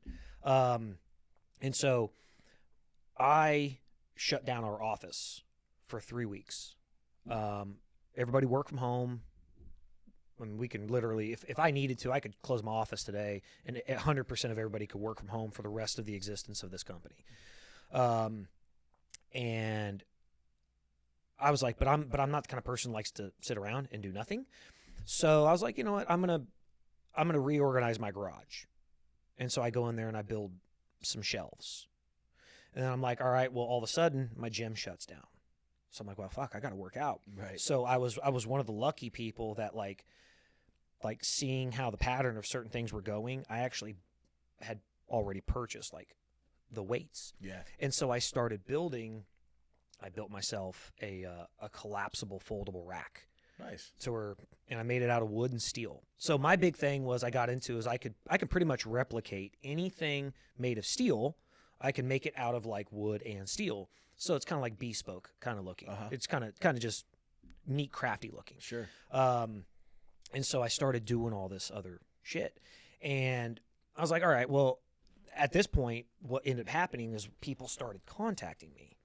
And they were like, hey, can you make me this cornhole set? Or, hey, can you make me this Jenga set? And I had this one lady contact me, and I made her 30 Jenga sets. Wow. Yeah. Like, and I'm talking about, like, the large ones. Yeah. And I did them differently. Like, I caught a lot of shit. The marketing side of the diamonds, like the value of what you guys put out there, right? It's like how I understand this stuff so intrinsically. It's insane. So I put out there, I made these Jenga sets, okay? And it's a Jenga set, right? Yeah. But it's like, well, I think they're like 51, 52 pieces. But I made these boxes, and they're these, I made them out of like cabinet grade plywood and and clear grade, like 1x6s and 1x4s. And I routed the holes, and I pocket holed everything. And so it's like this really nice carrying case. And I had like, you could engrave on the side people's names, whatever. Sports teams. Right. Well, I put it up there, and I was like, okay, I sell them for $125. And I had this lady come on here and trash me. She's like, oh my God, my husband works in construction. He builds cabinets for a living. That's outrageous that you would charge that. And I'm like, well, wow. You know, because she was like, oh, he could build that. He could build that for $20 for $20 worth of material. And I'm like, labor. But no labor. And Right. that's what I said. Well, that's what tells me you don't understand business, because your husband doesn't work for free. Right. I said, he's a cabinet guy. I said, I manage a construction company. Yeah. I said, I'm not paying less than $50 an hour for a carpenter to go out there and do this work. I said, so, you know what? Hey, give me your husband's phone number, because I got a lot of really cheap shit I'd like him to build for me. But I told him, she was like, yeah, that's just 2x4s. And I said, well, actually, it's not Southern Yellow Pine. Kind of goes to your y'all stuff. The quality, yeah. Yeah. This is not, I wasn't using Southern Yellow Pine. I was actually going out and buying Douglas fir, which is actually meant to be outside. It doesn't warp. It doesn't twist and kink. And so I was buying Douglas yellow fir 2x4s that cost me 30 cents per 2x4 more than a regular Southern Yellow Pine. And then what I was doing, which what a lot of people were doing, is they were buying what they call them 2x3s, which is like an inch and a half by, or inch and 3/4 by like 2 3/4, something like that. And all they were doing is going through and cutting them into lengths, Right. and then sand them, and they got their Jenga piece. I was actually taking the Jenga pieces from a 2x4, and I was ripping off this side and this side, running everything through my table saws, literally cutting down 50 and 60 2x4s a day, and running them through the table saw to get the rounded corners off of them. And then running them through my miter saw and cutting them all down to length. And then So they fit better and all that, right? Yeah. And then going through and hand sanding every fucking piece. Yeah. I would literally, so I went and I bought a table belt sander, and I'm literally running the pieces all 6 sides and then hitting all the corners and then all the edges. And I was timing myself, and you know, it's kind of an OCD thing. Like the fastest I could get it done was like 23 seconds per piece. Per piece, right. Per piece. Yeah. And I'm doing 54 pieces or whatever per Jenga set. So you understood the mathematics and everything. Yeah. So I'm trying to explain to this lady. I said, on top of that, I said, just to make one Jenga set, I have to have a table saw, a miter saw, a table sander. I have to have a pocket jig set. I have to have 2 different drills. I have to have 5 different drill bits, and I have to have it equaled out. I think it was 16 different pocket hole screws. I said, where your husband may make a piece of shit for $20, I said, minimum cost me $35 in material. Right. I said, and then I put an hour and a half of my time into it. Yeah, no, you're absolutely right. I mean, I think people like that. Yeah. They thrive on this conflictual, I just want to argue. And you know what I mean? I think there's a lot of people like that, man. What was the funniest thing is because that lady's comment, literally shitting on me and trashing me on like some... She got bashed, didn't she? Oh, God. And I received over 100 orders off of that. Yeah. People saw that. They were like, you're literally going to shit on a guy who's doing something. Right. Exactly. With all this going on, Yeah. like, hey, if you don't want the product, don't. She was like, oh no, I can go down to Costco and I can buy this piece of shit, whatever set from Costco for $50 or whatever. Well, yeah, it's fucking balsa wood, Right. in some paper bag, Yeah. when you get it. But so anyway, what ended up happening with all this was I was doing that, and I got to the point where it was all processed, and I got bored. I was having fun. Sure. But I got bored. And so what I did was I set up my camera. I just put my phone, because Started recording it. yeah, well, so I was in my townhouse at the time, Okay. and I built like all my tables. I built all my carts and everything that would have, so everything was level and doing all this other stuff. So what I could do is I could take everything and wheel it in my garage every single night, and then wheel it back out the next day. Set up a couple tents and set up outside and build and have fun and whatever. So I ended up setting up my phone on a tripod, and I would rant on a live on Facebook. And it was, so have you ever watched Howard Stern? Oh yeah. Okay. Absolutely.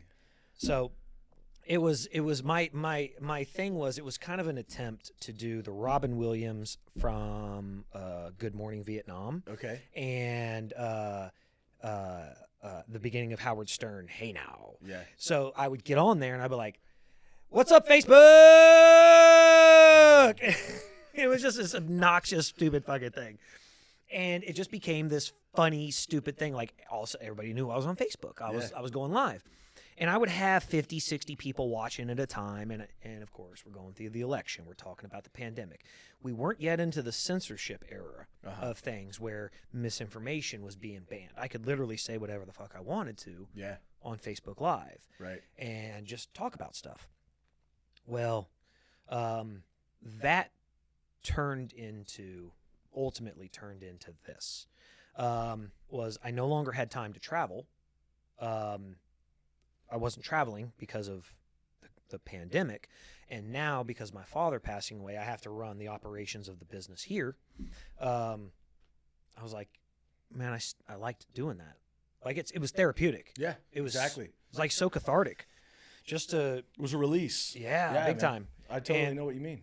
And I don't have to set up my wood shop. Now, I built a wood shop downstairs, but it's sat dormant now for over a year. Like, I haven't touched it. Little things here and there, like I tinker and build, You did this on the wall? Yeah, I did the wall. I build all these flags. Nice, man. I was actually mass producing these flags for a while. Like, I was cool. Like, I was. It looks good. I mean, yeah, these are all handmade. Like, every single strip on that flag is an individual piece of wood. Everything's hand stained. Everything's stained separately. There's backer on there. I assembled everything together. The only thing that's kind of like I don't know, cheated, but the stars area. I learned how to use I bought a silhouette. Okay. The vinyl cutter. Okay. And I learned how to do all the sizing and the shaping of everything. And so that's actually a piece of cabinet grade plywood for the stars section. It looks good. And I'll lay the vinyl out on there, and I'll peel everything off but the stars, and then stain it, and then I have to go back through. And they're like, why are you selling these flags for so much? Well, let me walk you through this process. And I'm like, so like people would ask that. And so what I did was I did a live one day, and I had a flag. I made 40 of those little star sections. Wow. Stained them and they were just sitting there to dry. And so while I'm talking, just on a live, I'm sitting there with my little tool, my little vinyl tool, and I'm pulling off the stars. Just to pull off the stars, there's 50 stars there. Right. Just to pull those off took me over 15 minutes. Yeah. Because they're stuck on. They're adhesive, plus there's stain all around them. Like, Yeah. I'm having to pull these things off, and like, that's 15 minutes just pulling the fucking vinyl off there, not making everything, not the material. And so I was like, that got into the point. So anyway, that's actually what led into this. Yeah. Was that. Right. The necessity. Yeah. Yeah. I mean, I commend you for it, because there was a lot of people that chose to react differently, right, to what was going on. Yeah. Right. I mean, there's lots of bad things happening. There was lots of good things happening. The people who used that energy to do something constructive and positive, I mean, you can't do anything but commend that, you or anybody else that had that mentality. Yeah. You know, so I think that is true leadership, man, to be honest with you, because there's a lot of people that under pressure, they fold, right? And that's really, you know, whether that's your experience as an athlete or whatever, right? The ability to perform under pressure in a circumstance where many people don't and many people crumble, I think is what separates the men from the boys. Well, and I told everybody, I was like, you know, I think for me, it's almost like there was enough arrogance inside of me to believe that anybody gave a shit about what I had to say. Yeah. You know, and it was just like well, you had a strong opinion, you had the platform. Yeah. Right. But it was like that. I think that's probably one of the biggest obstacles of entry for anybody. Yeah. You know, I've had a lot of conversations with people that have come on here and they're working to start something and they've been at it for years. Yeah. And their biggest thing was like, I don't think anybody's going to care about what I have to say. Mm-hmm. Like, okay, Tommy Vexed. You know who that is?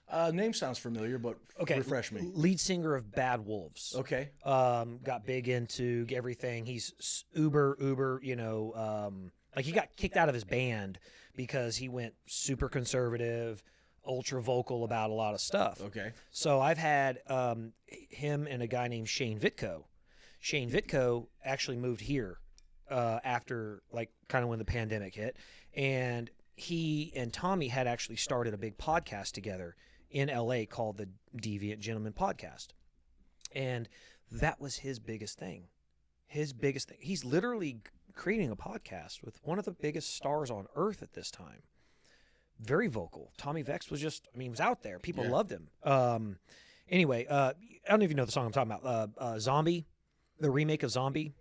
It's a rock song. Yeah, I don't know. So when we were in junior high, the old Cranberry song. Cranberries, exactly. Zombie. Yeah. So the band Bad Wolves remade it into a rock song. Okay. And so it's huge mega hit. Anyway, Bad Wolves. So I'll check them out. Yeah, Shane Vitko and Tommy Vex started a podcast together, Deviant Gentleman. Again, Tommy being a prolific artist kind of guy, goes out there. Shane's biggest thing was he's like, man, are people really going to give a fuck what I had to say? Like, do they really care? Yeah. Like, and that's scary to a lot of people. Well, I think they lack confidence. I mean, let's be honest. Yeah. Well, right? Shane was, I will say this. Shane had a different, Shane was a, dude, great guy. Like, I love talking to him all the time now. He lives right up the road. But Shane suffered for a long time with addiction. Okay. And so he just wasn't, he wasn't sure about himself. Yeah. Like, he didn't know where he fit in the world. I think you have to be sure in your shoes, Yeah. right? You have to be confident in who you are. And I'm a little self-deprecating about it. And I just say, I was fucking arrogant enough to think that people actually cared what I had to say. Yeah. Now I tease around. I'm like, yeah, my mom's, she's the first one to watch these things. And, you know, it's like, and if I'm grateful if anybody like other than my mother watches them. Yeah, right. Yeah. It's good. So that's awesome. But yeah, man, dude, this, like, so leading into that, man, you're pretty vocal about a lot of stuff going on right now. Yeah. Like what's out there, man. Absolutely. Like how does it affect you? Like, how does this affect your, like, did it affect your daily life? You know, first of all, man, I care about humanity, right? I care about people. Yeah. I don't want anybody to get schooled or fooled, you know? And so there's a lot of stuff going on. It goes back to you not wanting to sell lab diamonds to. Yeah. I mean, I at the end of the day, I really care about people. Mm-hmm. And I think that I try to display that in a business mindset, but also in the circles that I keep. I keep my personal circles very small. Some people don't like what I say, and that's okay, you know? But I'm the type of person that before I say anything, I'm a research fanatic. I mean, I research the shit out of everything that I talk about, because I want to make sure that I have a responsible understanding about what I'm talking about, and then I apply a filter to how I perceive that and then how I say that. So that's so much different the way I do it. Yeah, I don't research anything. Yeah. I throw shit at the wall and see if it sticks. Well, I mean, but Jason, you're not a dumb guy, right? You're an educated guy, and so some people cognitively can process things. They can use their own discernment and their own intuition and their own critical thinking, right, to decipher that.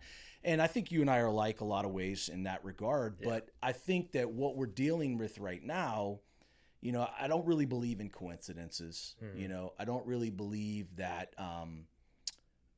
things just happen spontaneously, right? So I think if you look at things through that mindset, then you can understand more clearly what's going on. And, you know, on a political level, right, there's a lot of people say, well, you're a Republican. You're a conservative. Well, like, hey, look, what's going on right now in the conservative Republican Party, I don't agree with. Right. There's a lot of things I don't like. Right. And so does that mean I'm going to go out and start a third-party libertarian group? No, because that's not the way the founding fathers created democracy, right? They created two parties because you've got to fall into one category or another. And that's where I think the censorship and the mind manipulation has taken over what a lot of people believe. And if you listen to the agendas of one party or the next, you can say, okay, I agree with that thing, but I don't agree with this. Right.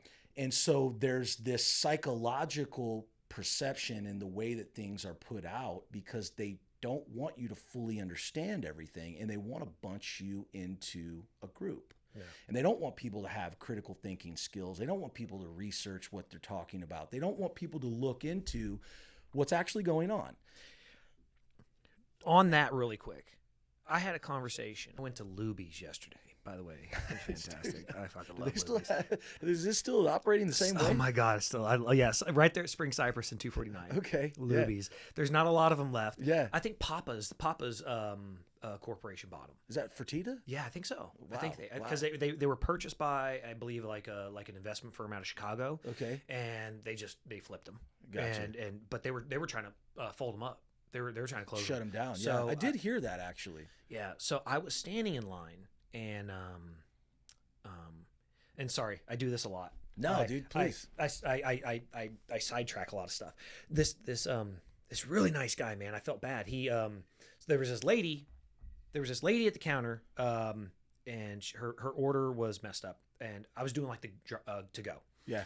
And she was giving the lady behind the counter hell. Not in a bad way. She was just like, I want to do this and this and this and this and this. I want, like, just crazy order. Yeah.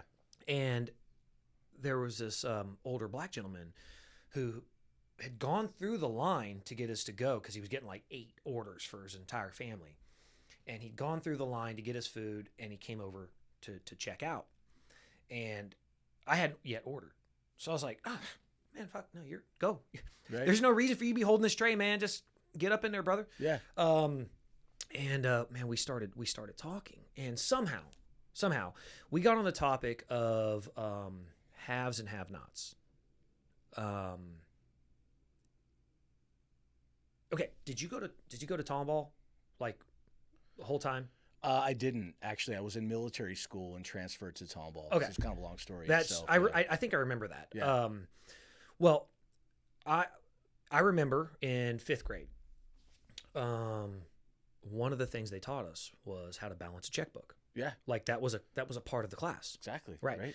When I do remember this was a separation. When I was I think I was a sophomore, sophomore junior, I was in AP economics or something like that.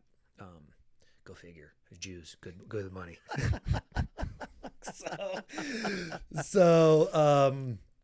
the instructor gave us it was a whole thing. Like Yahoo was just coming out at the time. Yeah. Yahoo was brand new, and you had to create a budget. You got money. You had like $10,000. You had to create a budget for house, vehicle, food, and the rest you had to invest. And then the regular economics class, they didn't get that lesson. They didn't get this. So it was, so we started, this guy and we started talking about how you would go down this road of why is it that the regular schools don't want you to know how to keep yourself out of debt. Mm-hmm. Why is this information being kept away from people? Why are people not being taught about credit, how credit works? You're bringing up a good topic, and I know where you're going with well, this. like I trip out all the time. Like I have an American Express card. Okay. It says I was a member since 1998. I was 16 in 1998. Yeah. My Damn, father. you've had that card that whole time? Yeah, my father got one in my name. He had Okay. me. He had me on as a co-signer. Okay. Well, what did it do? Built your credit. Built my credit score. Absolutely. Why aren't we teaching that shit to kids in school Yeah. these days? And you go back to this and you figure, and it's like, in today's society that we live in right now, there's a lot of shit that they don't want to tell us that they're purposefully not sharing with us. 100%. And I think that goes back to the comment, knowledge is power, right? And real knowledge, not the knowledge that they think or that they want you to think is true. And so that, in my mind, requires additional effort and additional researching.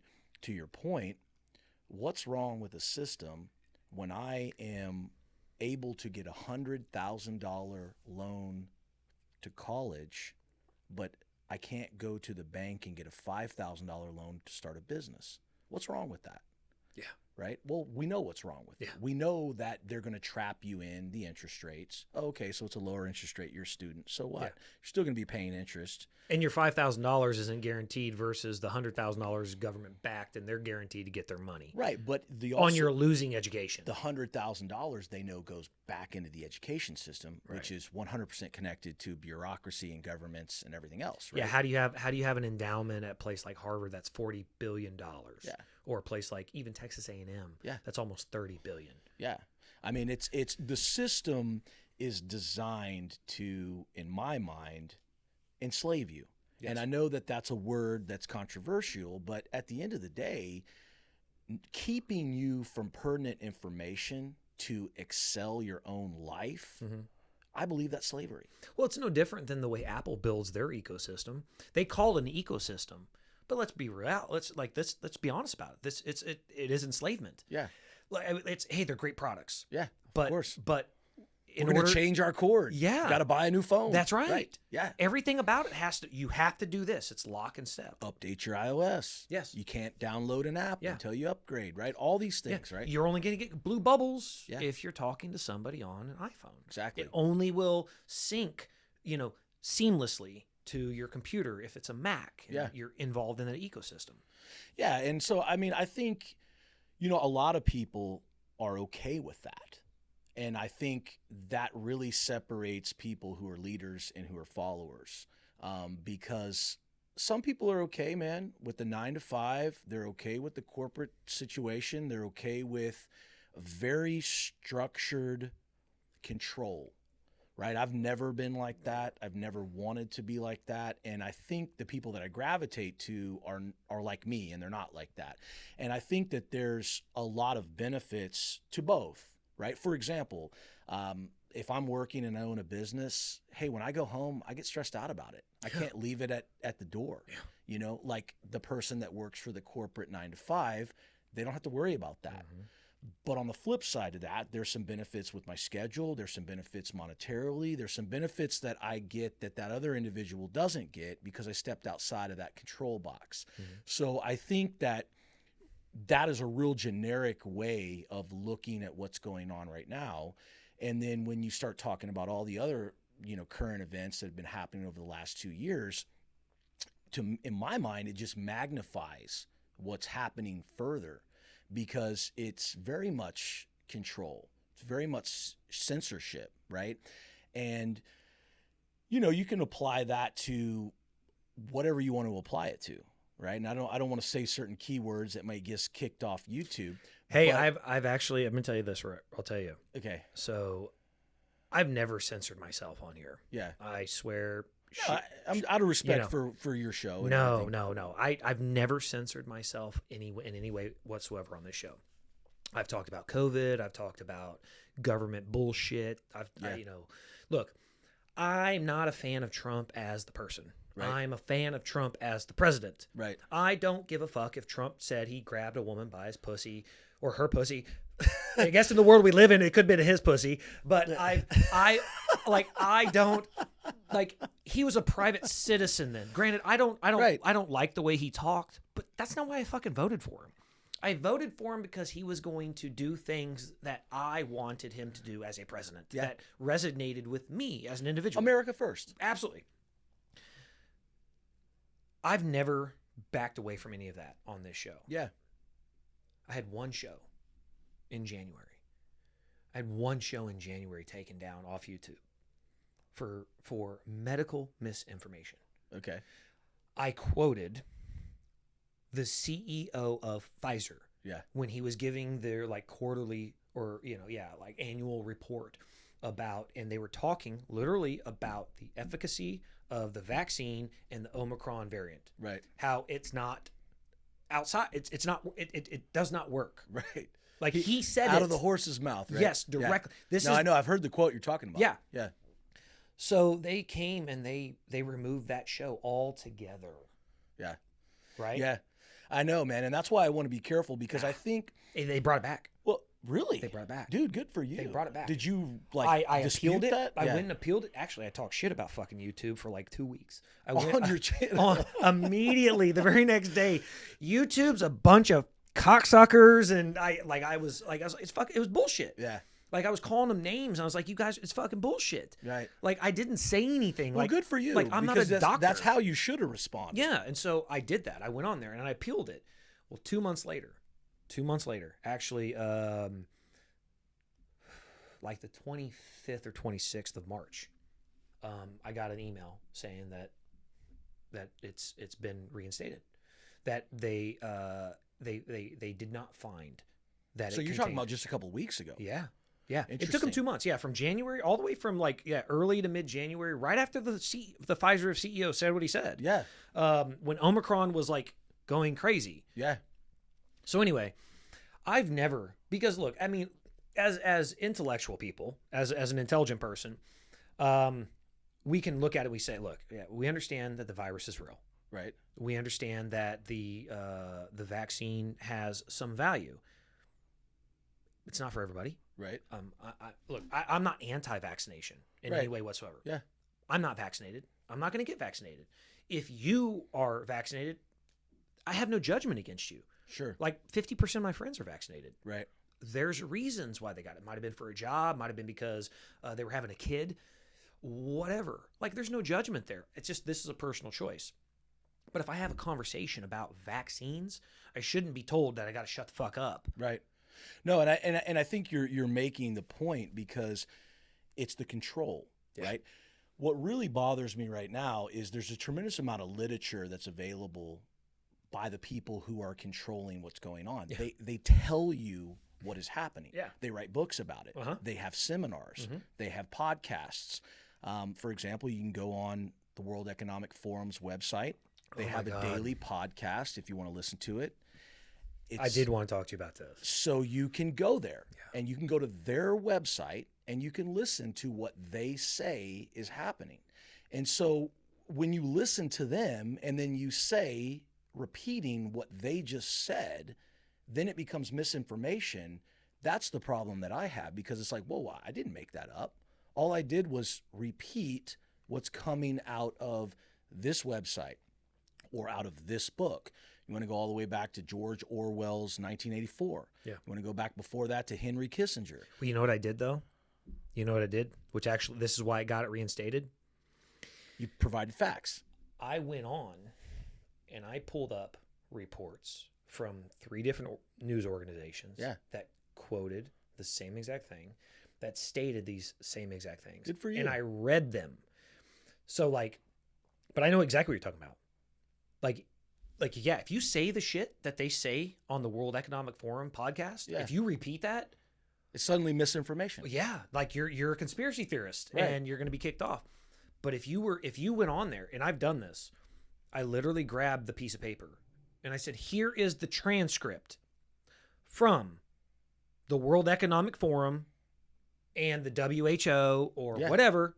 Here's the transcript from this conversation. Right. I am only repeating the information that they said.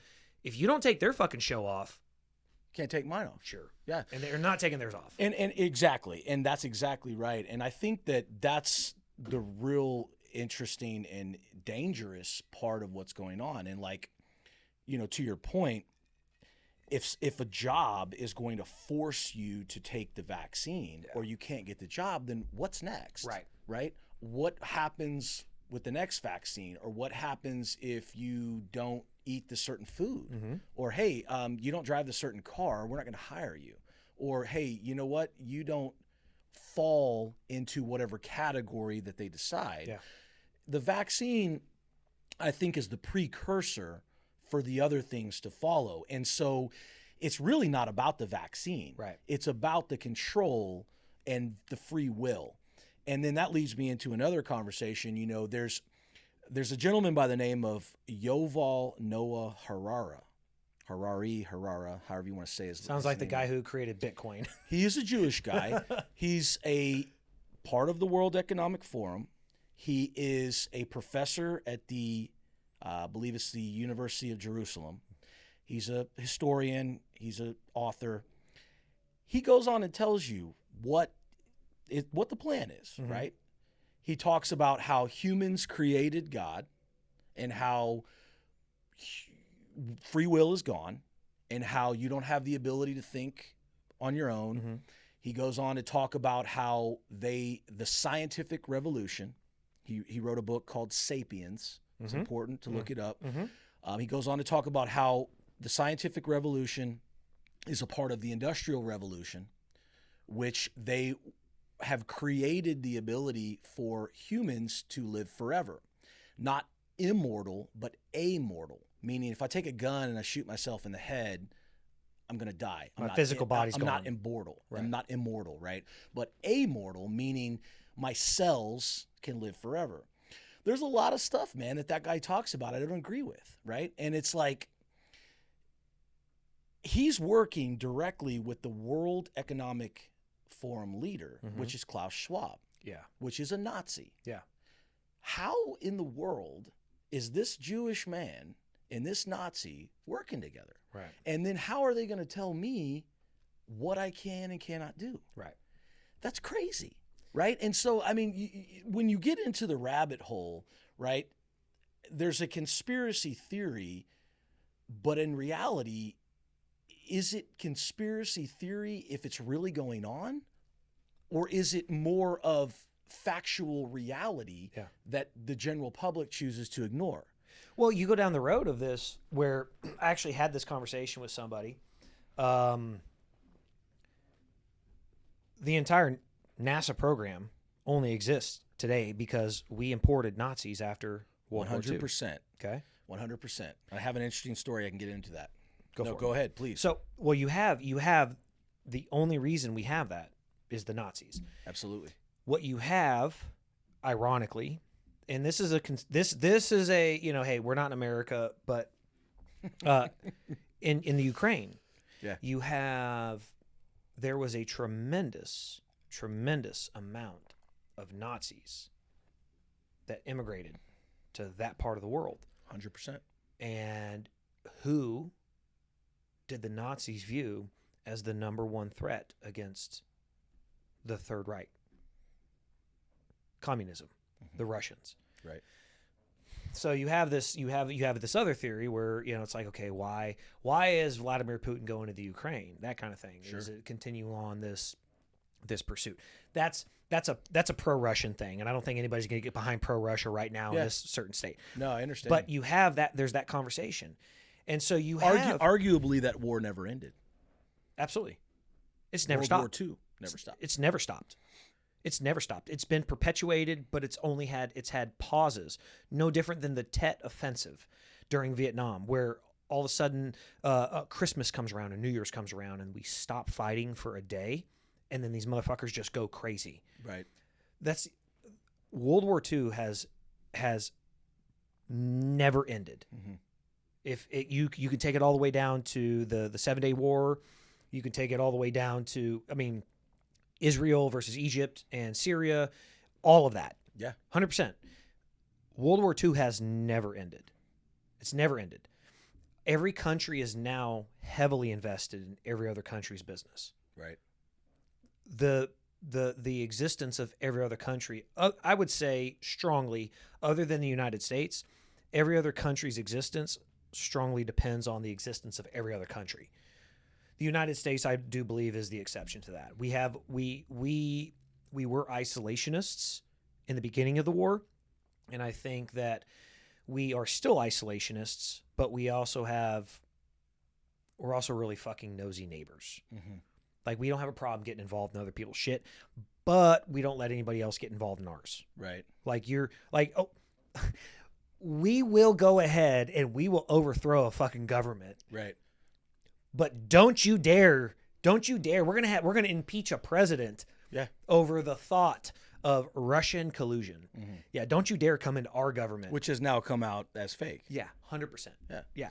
No, I know. It's to going back to your original question about, hey, you're outspoken and this and that. I mean, I think what I'm trying to do is I'm trying to A, be a leader, and B, trying to tell people, like, hey, don't believe everything that you hear, because this outlet that you're listening to has a habitual habit of 100%. Consistently lying to you. Yeah. Right? Doesn't matter what you want to talk about. They're not really honest. It's like having a fact checker go up there and say the slap from Will Smith was fake. Right. Yeah. No, I know. It's the whole thing, man, is I think, and this goes into another topic, leadership as a men, right? And as a man, right? I know there's this toxic masculinity idea that any man that exercises and works out and is a man, right, is toxic. You're not a man unless you dress like a woman or you do this crazy shit, right? It's like, what are you talking about? I am the most toxic male in the world. Yeah. Alpha males is a good thing. Absolutely. Right? When it's in control, right? Yeah. When it's in control and when it's appropriate. What does Jordan Peterson say? He says something along the lines of teach boys how to be monsters, but learn how to control it. Yeah, exactly. And I think that concept, that basic concept, then goes into outspokenness and goes into leadership and then goes into, okay, well, hey, these 100 people over here are saying this, but that's wrong. I'm not going to fall into that category just because all of them are doing that. If I truly believe that that's wrong, I have evidence to support that it's wrong, then I'm not saying that, right? Yeah. I'm going to speak what I believe is the truth, right? And I think that's all I'm trying to do when I speak to people on Facebook or I communicate to people. And man, believe me, I've had lots of conversations with my in-laws and different family members, and I'm a strong-willed individual, right? And I think that in order to combat that with me, you've got to show me facts. Yeah. And if you can't show me facts, then I'm right and you're wrong. Yeah. Right? I'm a very analytical person. But because that's research, but Jason. That's absolutely. But that's research. It's research in a different way. But it's fair. Right. It's fair. It's concrete. It's something that is provable. Exactly. If data. It's God. Like, how do you go to 2 + 2 is 5? No, 2 + 2 is fucking 4. Right. Okay? Exactly. It's 2 + 2 is 4 here. Yeah. Or anywhere else in the world. Right. If you're going to tell me that 2 + 2 is 5, hey, I'm not so fucking full of myself to think I know everything in the world. Yeah.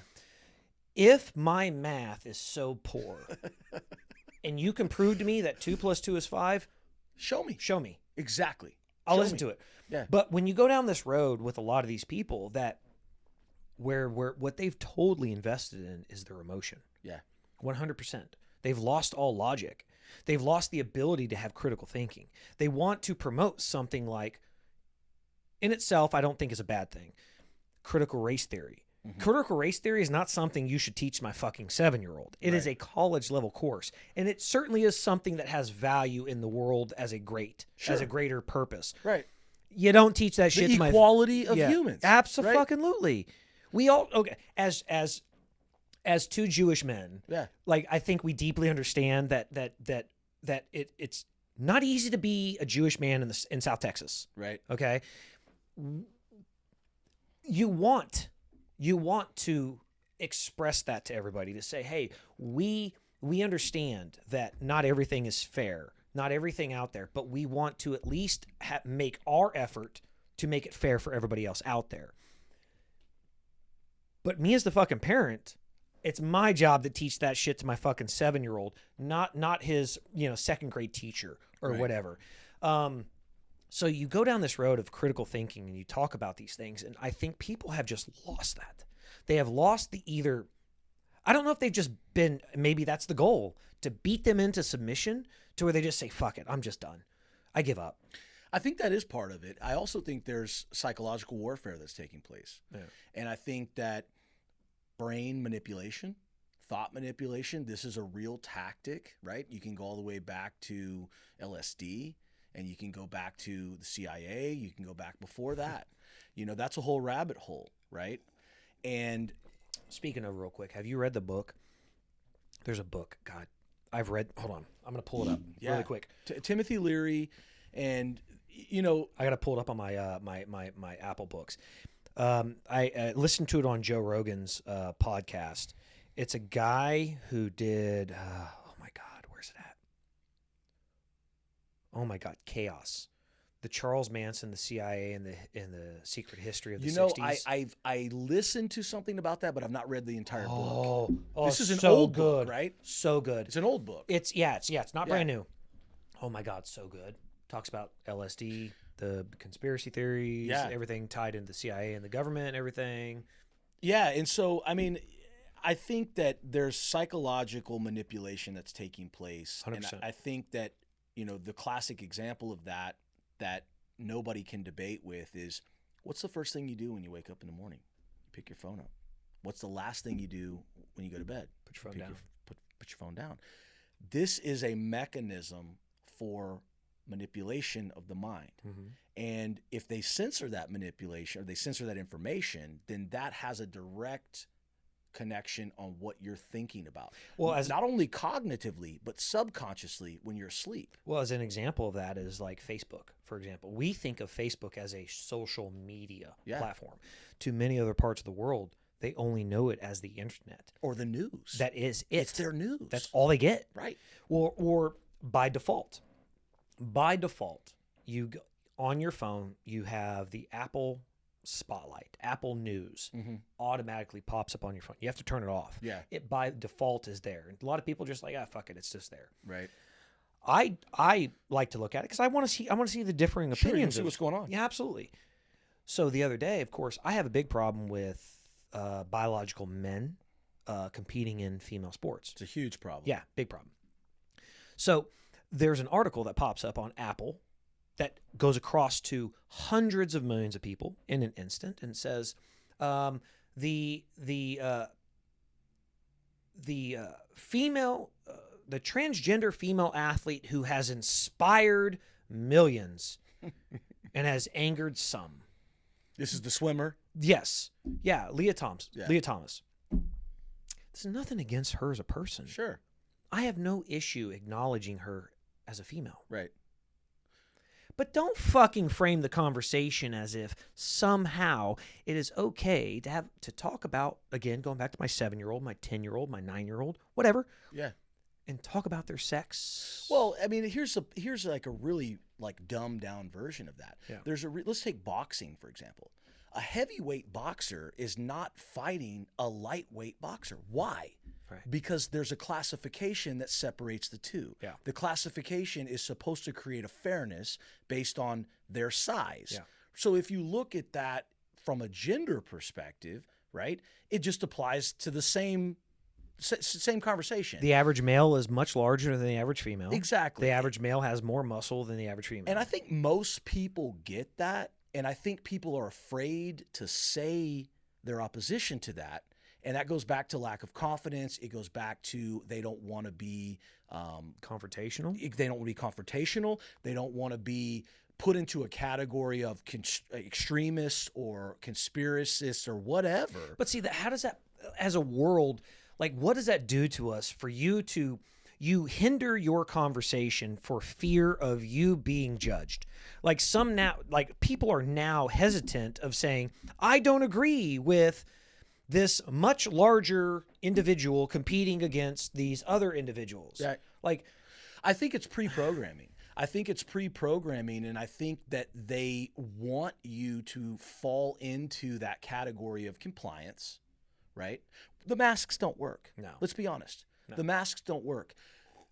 If you're wearing an N95 mask, right? These are the only masks that have been proven to keep out anything. Absolutely. Right? People are wearing bandanas. They're wearing all this stuff. I saw a guy at the gym the other day on the Stairmaster. Yeah. He has the blue mask on. He's spitting. This shit's all over the place. I'm like, dude, Yeah. what is going on right now? Yeah. You're not containing anything.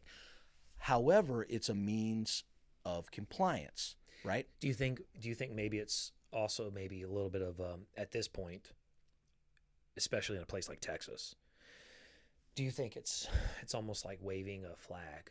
I do think of solidarity. Absolutely. It is Some social signaling. 100%. I do agree with that. I think there's some fear there, which I think falls into the psychological warfare, because the main goal of psychological warfare is fear, Yeah. right? Fear into compliance. But I think there are other, I won't get into it really deeply, but there are other religions within the world which tell you to do certain things because they want to separate certain genders, or they want to separate certain classifications of people. The only reason they're doing that is to comply, to comply with the agenda of the religion or the government within that area, or whatever the case may be. So I think that, yes, there is some, they feel like they are making a statement by wearing that.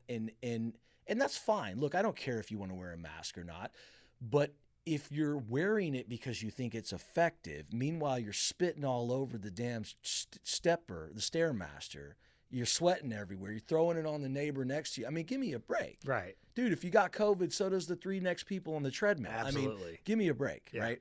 So I think that the psychology is very important, and I think that's really where it begins, because we're habits of what we think about, and we're habits of what we're told. And most people fall in line with that, and they're okay with that, and they leave it at that. Most people don't want to step outside of that box and do their own research, or by, God forbid, have a second opinion. Yeah. I mean, you can't have a second opinion, right? I mean, wearing a mask on an airplane. I mean, okay, look, guys, hey, there's an airplane flying at 30,000 feet. If somebody's sick in that airplane, it's floating around. Yeah. It's in that airplane. Yeah. Right? And there's the biggest studies in the world. They tell you that by all measures, the air on a plane is the cleanest air. 100%. It's like hospital air. Yeah. It's the HIPAA filters and all that. So filtered. I know.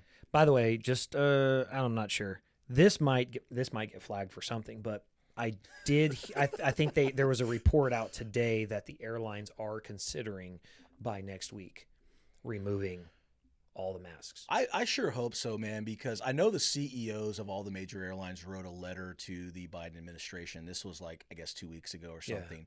Yeah. I haven't flown since February of 2020. Really? Yeah. So I refuse to do it, man. The business and things are operationally where I don't need to go, right? But I was in Israel in January of 2020. I was in New York twice in February of 2020. The moment I got back from that second trip to New York, I said, I'm done. Finished. Not going to go anywhere. I don't need to go anywhere. FedEx me, email me, whatever, right? Yeah. And so I love to travel. I think traveling is one of the most beautiful parts of being alive, experiencing other cultures. It goes back to what you talked about, being putting yourself out there and being independent and taking that risk and stepping outside of that CEO or that standard corporate box. Yeah, like you can. Yeah. And I think to truly understand the world, you have to experience other cultures. Yeah. And I wish, there's a part of me, right? I love my family and I love my wife and everything, but there's a part of me like, hey man, throw a backpack on, go down to Peru, and I'll see you in 3 months, right? I can't do that. But there are people that can do that, and I respect that part of it. So I have a question here. Have you ever done ayahuasca? No, I don't even know what that is. You've never heard of ayahuasca? No. Okay. So do you know what DMT is? I have heard of that. Okay. So this is the Delta. What do you? I don't want to speak. It's like delta methylene terephthalene or some Delta shit. 8 is what they're calling it. Well, okay. Right? So no. This is something else. That's like, I think that's along the lines of like marijuana, right? More THC. Okay. Hold on, we're gonna look this up right here. We're gonna look this up. Hold on, let me get this up here. There we go. Here, we're gonna look this up. All right. Here. What is DMT? Okay. So dimethylene tryptamine. Dimethyl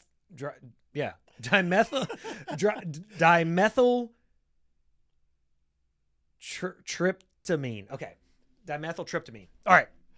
Anyway, it's a hallucinogenic tryptamine drug, sometimes referred to as Dimitri. This drug produces effects. Okay. So, all right. Here's the deal. DMT, to my understanding, it's the same chemical. It is the chemical your brain naturally produces when you have like insanely lucid dreams. Like when you have a very, very vivid dream, your brain's producing DMT. So this is getting into like Sigmund Freud, like the studies of the REM sleep. Oh no, and no, all no. of that? This is all pharmacology. Okay. All drugs. Because he was there. Yeah. But he was like on the cocaine and everything else side of it. Yeah. This is your body naturally produces this. Okay. So it's a hormone. Yeah. And then also my understanding is your body produces DMT when you're born and when you die. Interesting. So, okay. Yeah, I'm not that familiar with it. So ayahuasca, only because you brought up Peru. Yeah. And again, this is one of my, it goes way off in the fucking, it goes this direction. So ayahuasca is it's a liquid. It's a liquid compound, the liquid form of DMT. Here. So is it similar to peyote? Yes. Yeah. Very. Yeah. Similar. Little bit different. Hold on. Well, we'll look this up. I don't know how to spell it. What is ayahuasca? See, look. There Peru. you go. See right there. Ayahuasca, Peru. Yeah. What is ayahuasca? Okay.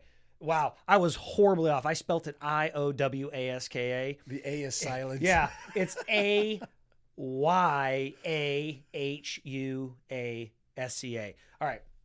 Also known as yaga, is a blend of two plants, ayahuasca vine and a shrub called chacruna, which contains the hallucinogen drug DMT. Okay.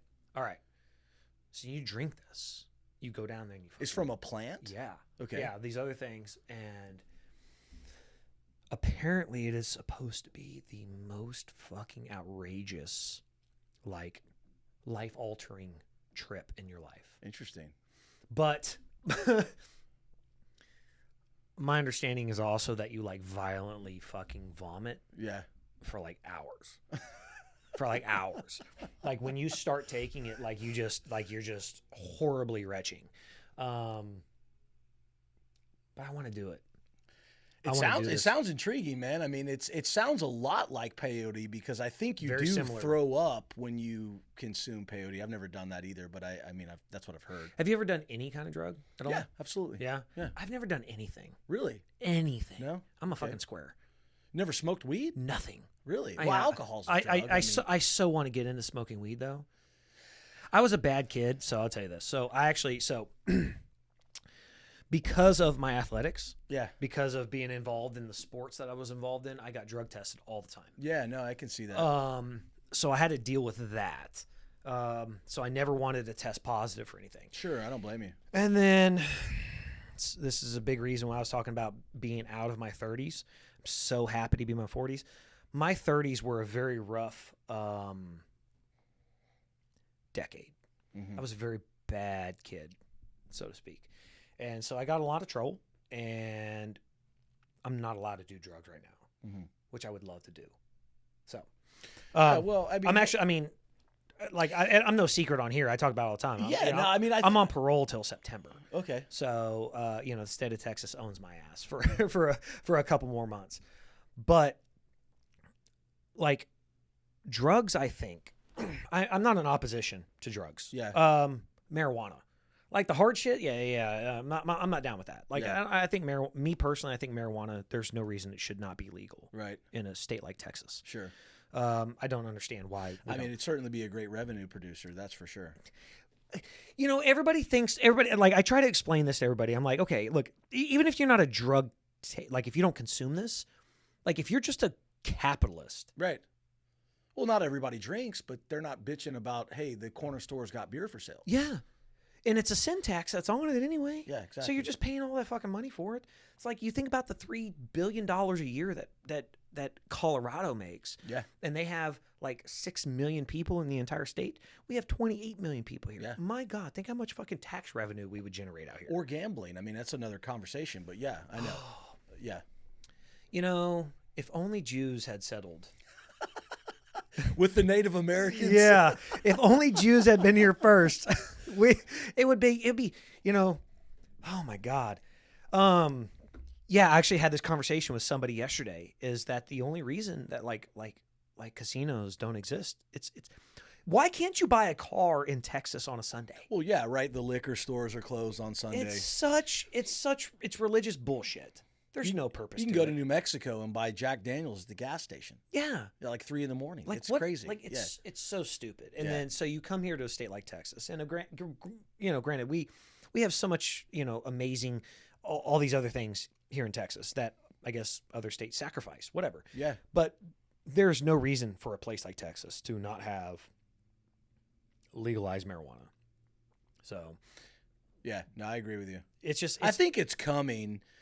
Going back to the conversation of what I thought DMT was the Delta 8. So Okay. if I understand this correctly, and I'm speaking off the cuff here, but Delta 8 is another cannabinoid other than THC. It still gets you high, but it's not THC. So the way that the legal system is written now, THC is technically illegal. Yeah. But Delta 8 is kind of controversial. That's why you have all these smoke shops selling Delta 8.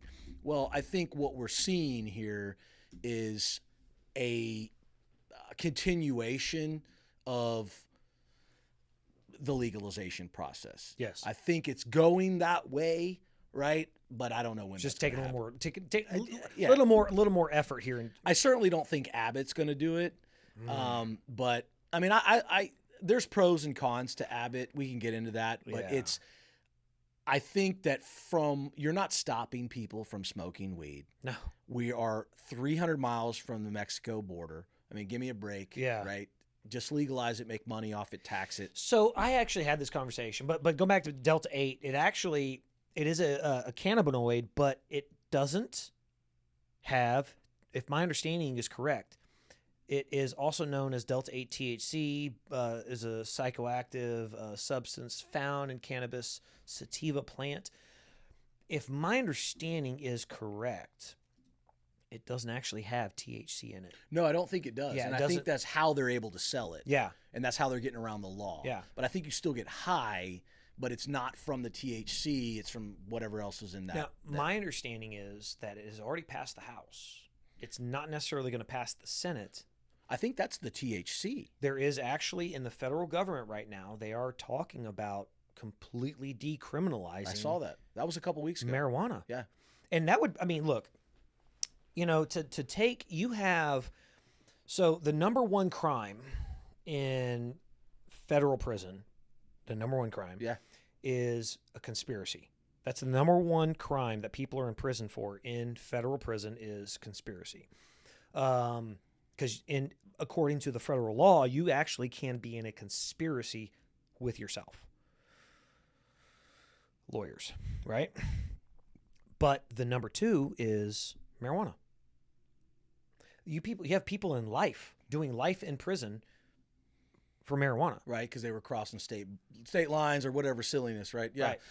Yeah, no, I know. I mean, it's... So they're talking about, though. They're talking about... but that would have far-reaching ramifications to decriminalize marijuana, which would mean you would have to let all these motherfuckers out. Absolutely. They're nonviolent offenders. Yeah. They sold a fucking plant. Mm-hmm.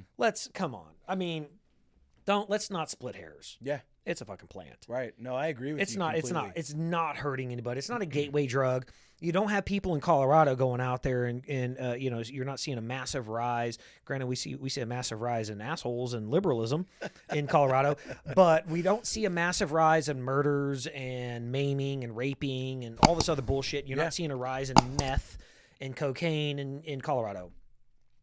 I think, actually, I was talking to a judge about this. I think the big problem that Texas has with legalizing marijuana is that we are so close to Mexico. And there's a very real possibility that we know that there are, we'll say cartels legally own land here in Texas. Right. So what is to stop them from legally setting up a farm or a grow house? And eventually what essentially is occurring is you're contributing to violence in Mexico. You're contributing to the cartels because you have them here creating a legitimate business on 400 acres, 4,000 acres, selling marijuana. Yeah. No, I know where you're going with that. And I think when we were growing up, the cartel sales related to marijuana was a massive part of what they were doing, that and cocaine. Yeah. I think the human trafficking was taking place, but I don't think it was taking place at the level that it's taking place now. Yeah. And I think that the human trafficking has replaced that source of revenue for the cartels. Now, I don't think they're that concerned about marijuana as much as they were. Now, they're still selling it. I still think they're making money on it, but I don't think it's the commodity, and I hate to use the term, but it is what it is. The human trafficking is now the big commodity for them, smuggling people into the border, right? And so I think that goes back to politics, and I think that goes back to the disruption in the money supply, right? Now, who's involved and who's making that money, I don't know. Right. But I think there's something going on there for sure, because, like you said, why wouldn't you legalize it? Right. Why wouldn't, Colorado's not on the Mexico border, right? They don't have to deal with the cartel directly like Texas does because they don't share the border. So I think there's something there. I don't know what, but... Tell you what, I've got to go pee one more time. Yeah, it's all good, dude. You still have to fucking go? No, I'm whatever. I'm Jesus Christ, dude. I'm good. You're a fucking champ. You're a fucking champ. All right. You want another drink? I'll do whatever you want to do. You want to do another drink? I'll do whatever you want to do. I'm gonna keep going, dude. All right. We're gonna keep going because I don't care how long this fucking goes. We'll keep this shit up forever. This is I had the only idea I had for this studio outside of that wall was this table. Okay. And so I found this on like Facebook Marketplace for I don't know, like $200. Man, Facebook Marketplace killed Craigslist, man. They just gone. Well, I thank God for a little bit of that because Well, we're talking about the sex trafficking and shit. Yeah. The shit that was going on Craigslist, man, Oh, yeah. was insane, man. Yeah, I heard about that, man. Like you could what was that? What was that Wayfair? Trump was the one that shut that down, right? Yeah, man. It was a pretty major deal going on with Right, that. you could buy an armoire from Wayfair that was $10,000 and it came with little children or something crazy, right? Yeah.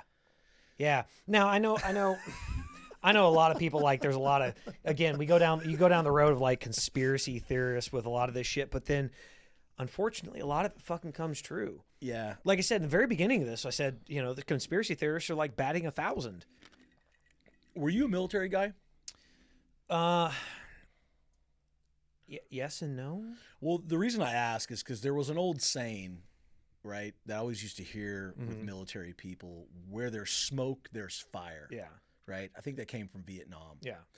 And I think that is more clear with the conspiracies, right? And so, like, I listen to a lot of different sources of media, and I try to apply filters before I think to myself, okay, is this real? Is this not real? And I try to put everything together and come up with some kind of a collective, like, conclusive picture of what's really happening. Yeah. And I think that where there's smoke, there's fire is important, because, like, when you see a little bit of something going on, a lot of times there's something there. There's at least a hint, like why. Right. It may not be completely true, Right, what you're hearing, but there's something boiling to the surface that's leaking out, that's allowing people to say, what the hell's going on? Right. Right. And so I think that goes to your point about just like what, the armoire on Wayfair, all these other things. It's like, was all that 100% true? I don't know, and I don't really care because I wasn't Pizzagate. involved. Yeah, exactly. Yeah. Exactly. Yeah. Fuck the Clintons, man. Hey. Dude. Yeah. I hope she goes fucking down, dude. Yeah, I you know, hope so. you know she never will, though. Yeah, I mean, as of right now, she's not. No. So we got no reason to think she will. Yeah, but did you see the video last week of Obama at the White House. Yeah, Yeah, nobody was talking to Biden. he just looked like some pathetic. Wandering around. Yeah, he literally looked like the vice president again. Well, like, I mean, no one gave a fuck here's about my the vice attitude president. about that, dude. It's like, all right, you passed the Affordable Care Act 10 years ago? Yeah. Dude, you got to pull this man up to talk about a bill that was 10 years old? Damn, you must be doing bad. Yeah, I mean, lowest poll numbers in history.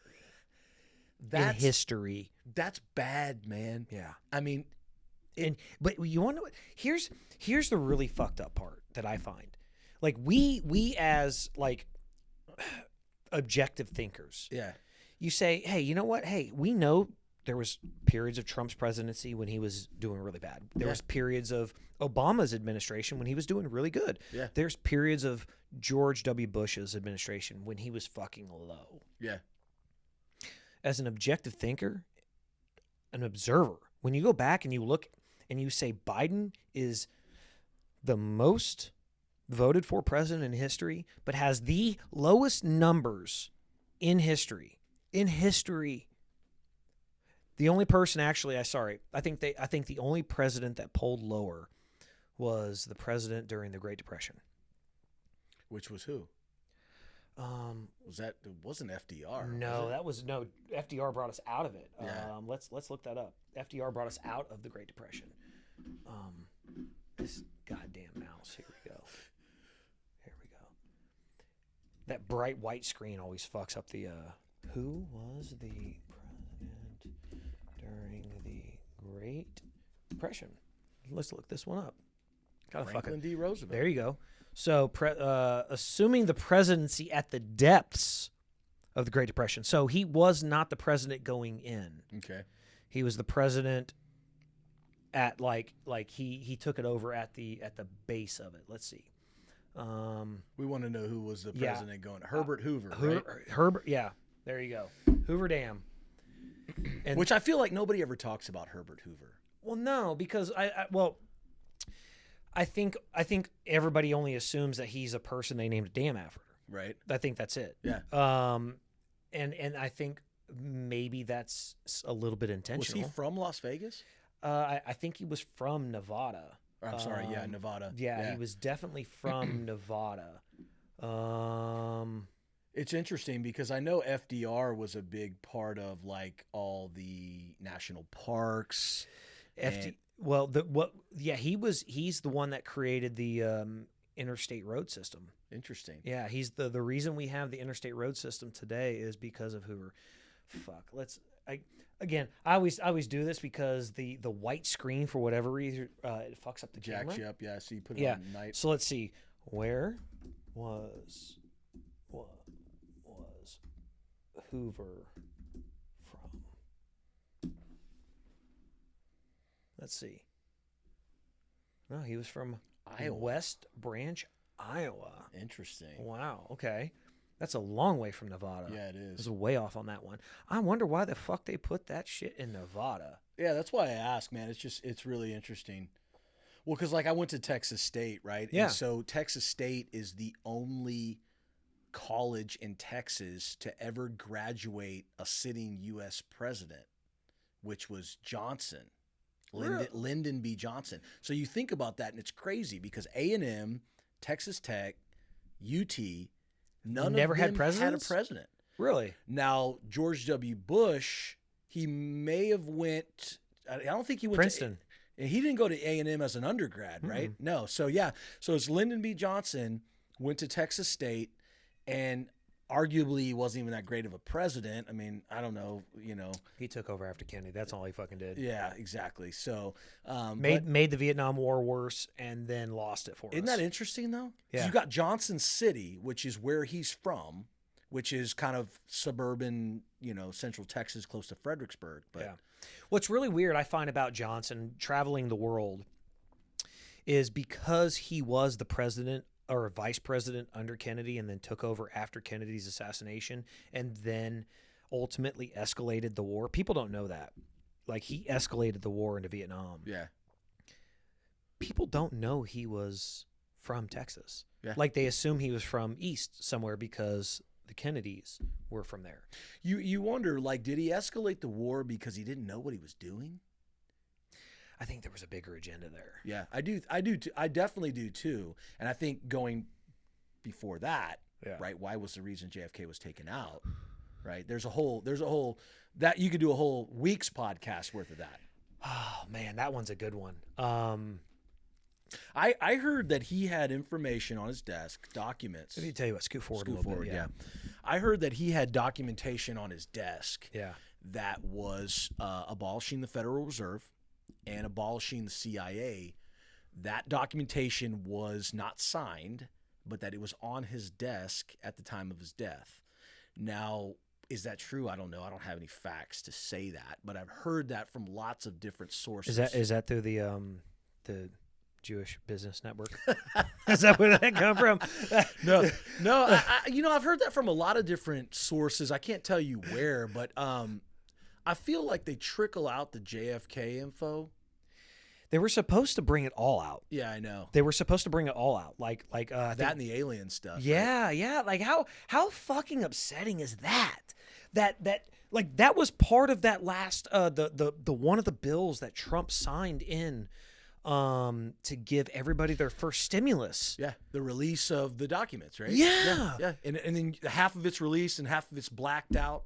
It's crazy. Redacted. It's so ridiculous. Redacted. It's like, tell me you put a Sharpie on the damn documents. Yeah, I know. Hey, look, government has to prove the government's sole purpose is to prove why it exists in the first place. Yeah. It has no other purpose. Yeah. It only serves to tell us why they exist. They don't benefit us. Government doesn't benefit. Not a state like Texas. State like Texas, you don't come down here and it's not fucking lawlessness. It's not, people aren't on top of each other. Government only exists to prove why they should. Which goes back to what? Control. Absolutely. 100%. 100%, man. Yeah. It's just it's the craziest thing, but the alien God, I was very upset when like this alien stuff started coming out and there was nothing there. Yeah. You're like, No. You promised us Area 41. Right. Like, you promised us, like, this was what was supposed to come out. So I have an interesting history about my family involved with that. So New Mexico is where Area 51 is at, right? Outside of White Sands, missile, the whole thing. Mm-hmm. Well, I had my grandfather and grandmother grew up in a small town outside of Roswell, New Mexico, which is called Dexter. Yeah. Between Dexter and Roswell, you had an area called Midtown. Mm-hmm. This is where that alien landing took place. I had family members who worked for the Secretary of the Navy at the time.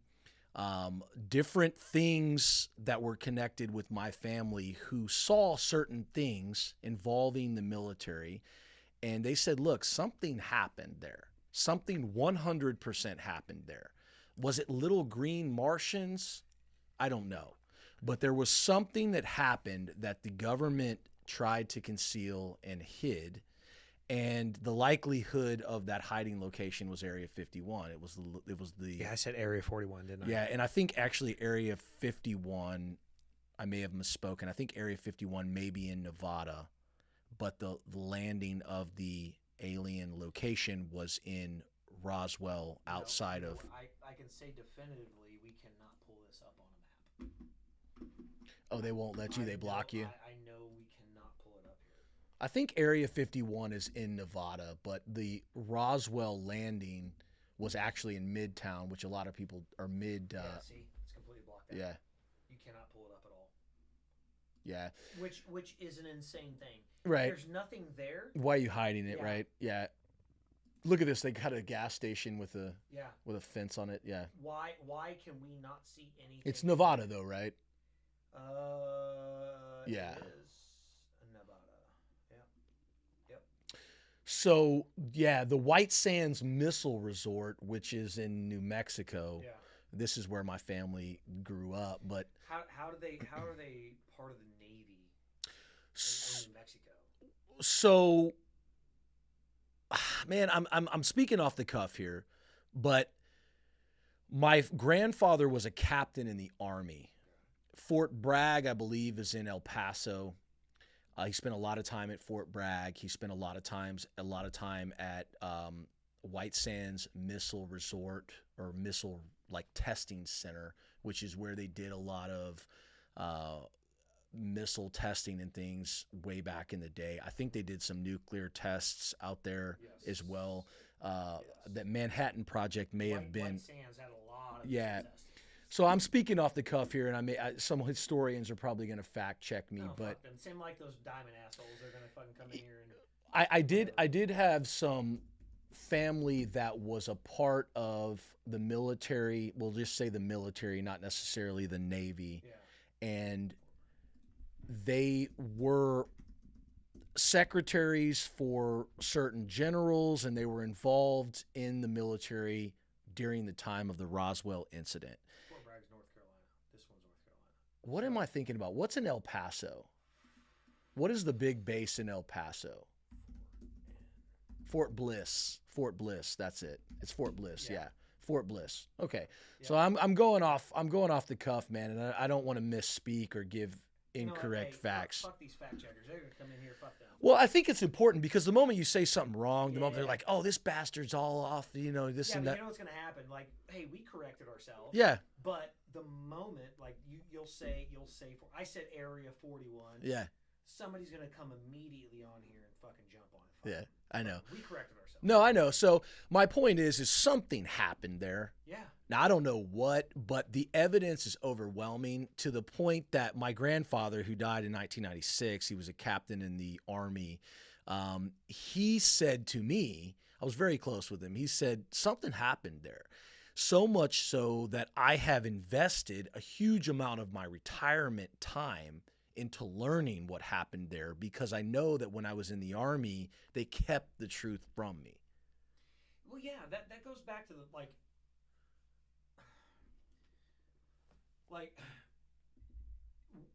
if nothing happened, if there was nothing that occurred there, why make such an effort to keep the information from you? Sure.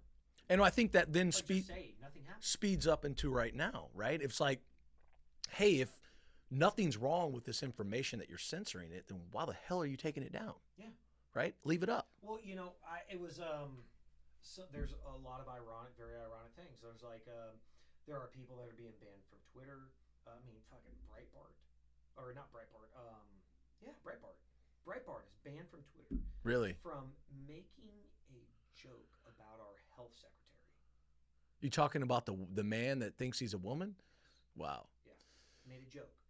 Very clearly, they called her the Man of the Year. Yeah, the Time. Yes. The Time magazine or something. Made a spoof of the Time Man of the Year. It was a fucking joke. It's clearly a fucking joke. Banned from Twitter. Like the isolation and censorship of information today it's kind of insane. See, when you see that, I think that that's a lot of proof that tells you something's going on. Yeah, but how much easier is it today? Because we depend. Like, you don't have people going out and investigating for themselves. You don't have people driving out into the fucking desert to see if there's a hole or if there's a ford or anything else. Right. They're only going to go on Twitter and they say, oh, doesn't exist. It doesn't fucking exist. Yeah. Right. And I think that is, there's a lot that goes into what you just said, because I think there's like, people are lazy, right? But I also think people are like so used to the convenience of whatever Twitter says or whatever this outlet says, then I'm going to take it as gold. And it's tough, man. And that's why I think why I'm so outspoken, because I want people to think for themselves, because I know human beings are smart. Yeah. They have the ability to cognitively evaluate things if they just listen to facts. Yeah, well, I think us as humans are intelligent. I think us as individuals are very stupid, because us as humans are instinctual. We exist. Individuals, we want to find a way to separate ourselves, so we factor in emotion and how we feel. Mm-hmm. Right. Right. Make how I look to somebody else. It's fucking bullshit. Yeah. Share your feelings with the group. So, but Elon buying 9.2% at one fell swoop, 9.2% of Twitter. Yeah. What do you think he's going to do with that? So I don't know. I did hear that he has a strategy there. So he is not going on the board. Whether he denied it or whether he was told not to go on the board, I don't know. There's a governance within the company that if he goes on the board, he cannot own more than 14%. Exactly. So you're going back to what the other strategy is. I think that strategy might be to buy more percentage. Right. It feels like he wants. I think that's right. Yeah. So I don't really know. I personally don't use Twitter. And I saw some articles today and yesterday that said like as much as half of the users on Twitter are AI bots. Yeah. So I wouldn't surprise me. I really don't know, but I think they said something like there's like 300, we'll just say 350 million users on Twitter, which is like the U.S. population. Yeah. But it's supposed to be like this biggest fucking thing in the world. I don't get it. It doesn't make sense to me. I don't either. I mean, I think there's some benefits there, because I think, you have other parts of the world where they shut down certain social medias, they restrict certain internet access. However, you can get a tweet out, right? We've heard about this. It's a small amount of data that goes, So I think there's some benefits to that. Like Arab Spring kind of thing. Yeah, exactly. Going back to Egypt and all that. But I think the problem with that is you can squeeze and control that funnel of information so you can control it, right? And so I don't know, man. I've never been a big Twitter guy. It's just never been. I've never liked Jack Dorsey, to be honest. The motherfucker looks homeless. Yeah. And I know he's not involved now, but it's like, damn. It's like, dude, I just never understood it, man. I never understood it. Yeah. I never got it, man. That's actually pretty good. Yeah, he does. He actually does. He looks like he would be somebody on the fucking corner of 1960 and 249. Yeah, I mean, I never got it, man. And so it was, Yeah. I don't know. So, here's the thing, though,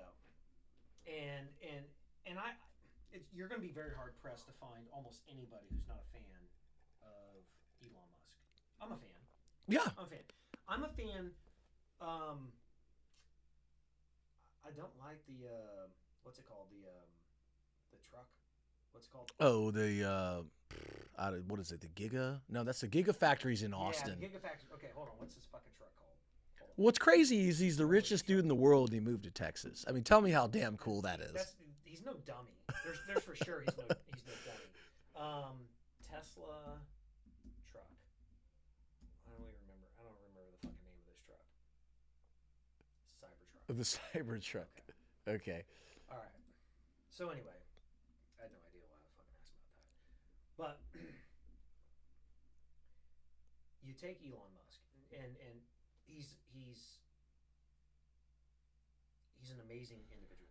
You're going to be very hard pressed to find anybody who's not going to be a fan of Elon Musk. Almost nobody is going to be a critic of Elon Musk. Because even in the crazy shit, like challenging Putin to a fight, right, with one arm, right, like even that, like people love, yeah, you know, I the flamethrower, the bottle of vodka, or whatever else he's making, yeah, smoking weed on fucking Joe Rogan, I mean, it's only made him more popular, right? I agree with you, right? So here's the weird part. Like, and again, I'm a fan. I'm gonna say this. Yeah. I love the guy. I love somebody who creates, who thinks, he's adding to society. Yeah. Right? So, conversation had the other day was Elon Musk embodies the Green New Deal. Uh-huh. Everything he's doing is for the Green New Deal. During the Obama administration, he received a $400 some odd million bailout. Right. Went into debt, paid them off between I think 2009 and 2013. Paid off $465 million. Paid pre-penalties, early payment fees. I don't know the fuck the government charges you prepayment penalties.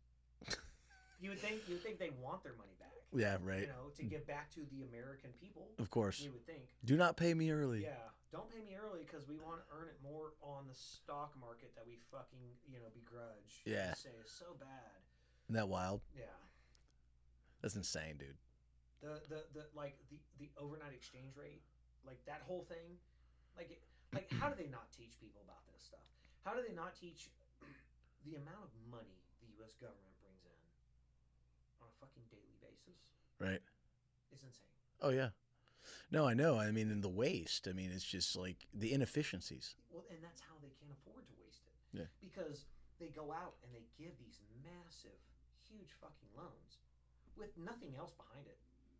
They don't have to guarantee anything. Yeah. Well, they're their own guarantor. Right. Yeah.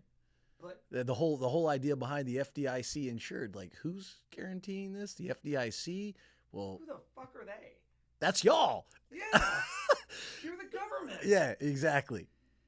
So, but you have Elon, who is an admittedly brilliant individual. He's fun, but he is the embodiment of the Green New Deal.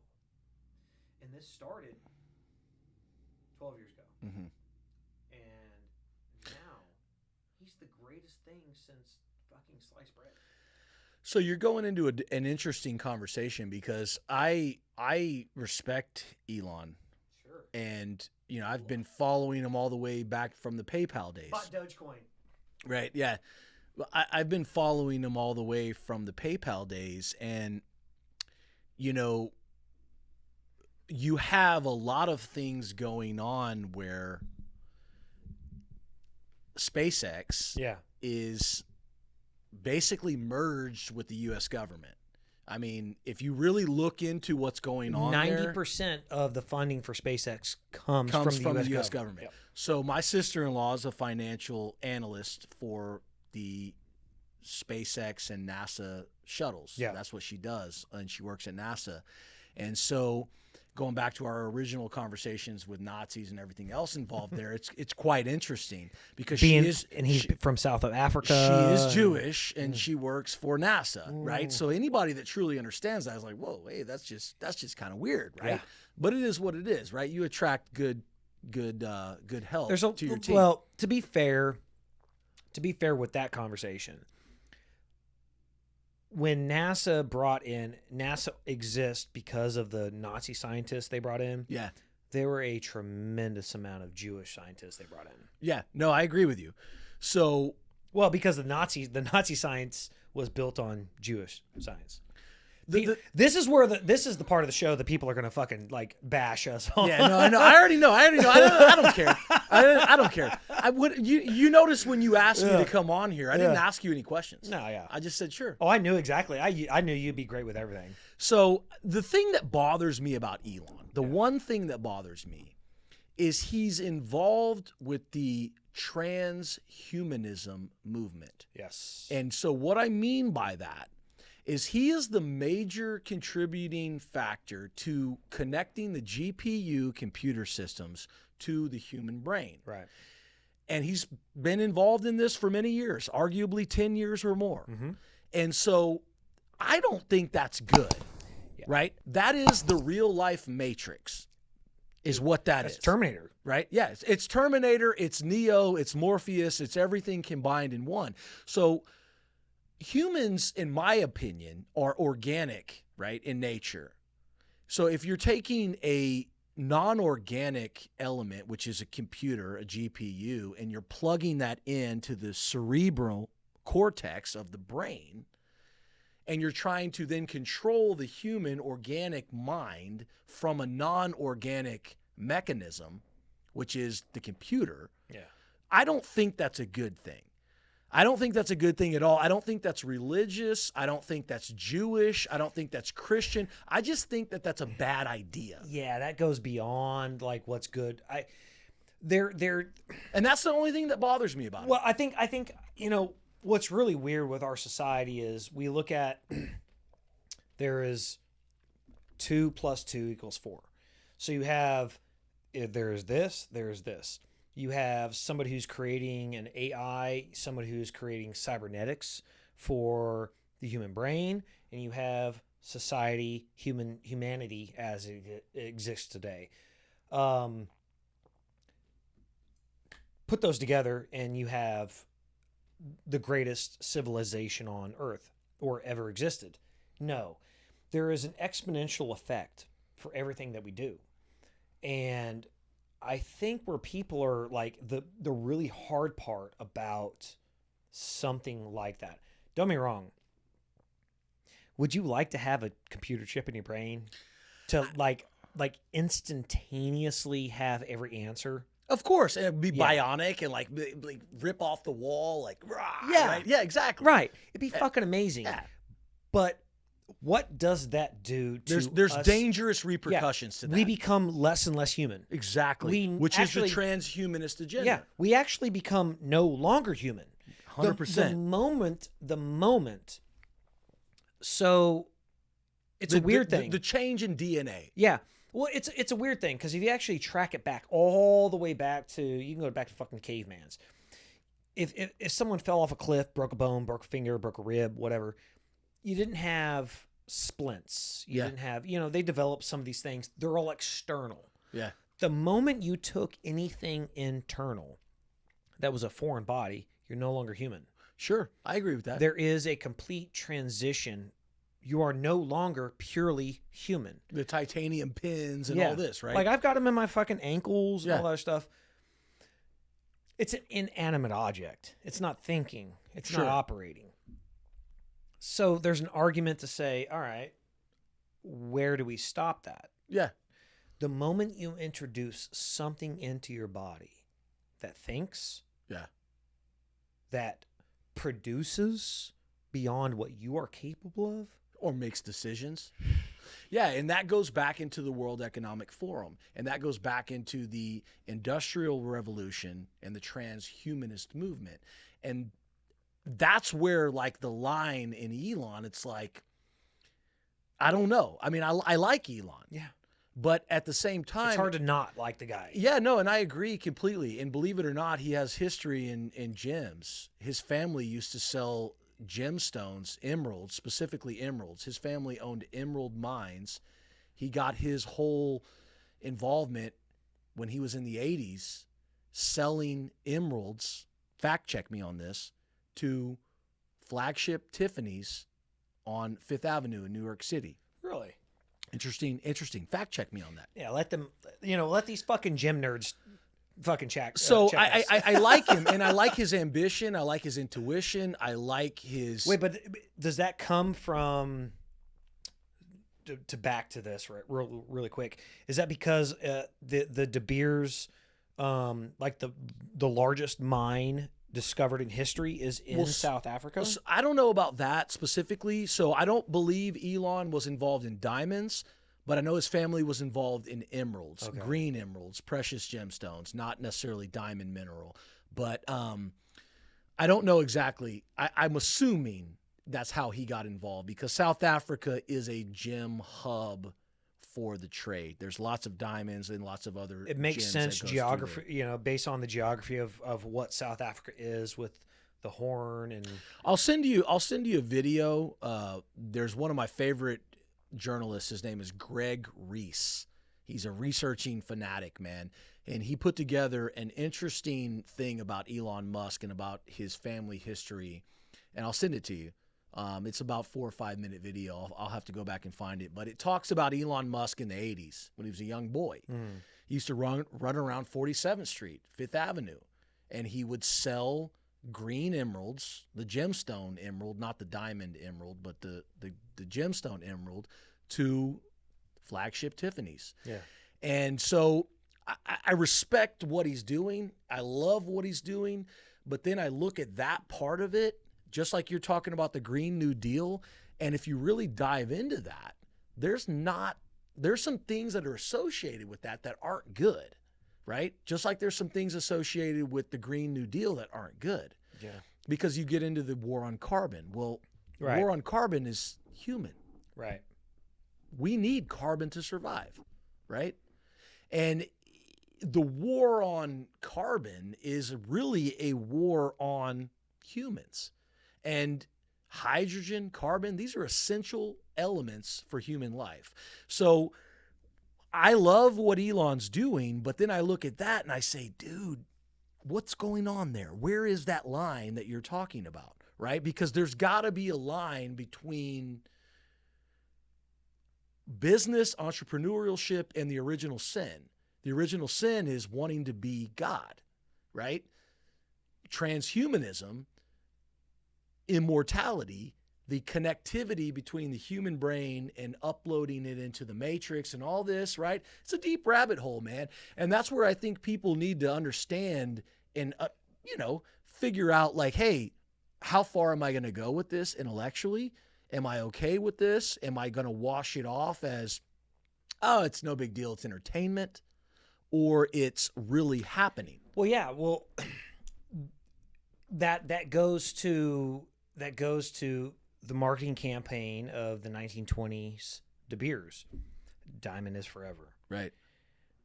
That is something that is now 100 years old that everybody remembers to this day. Yeah.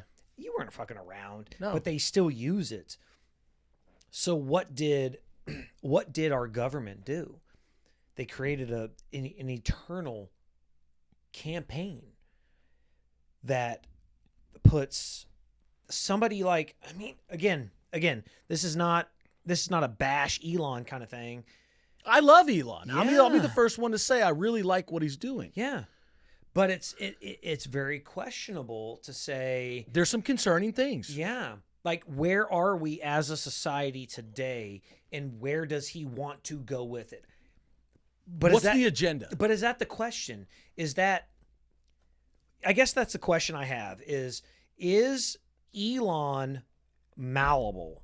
Is he somebody that is malleable into the U.S. government wants him to do this?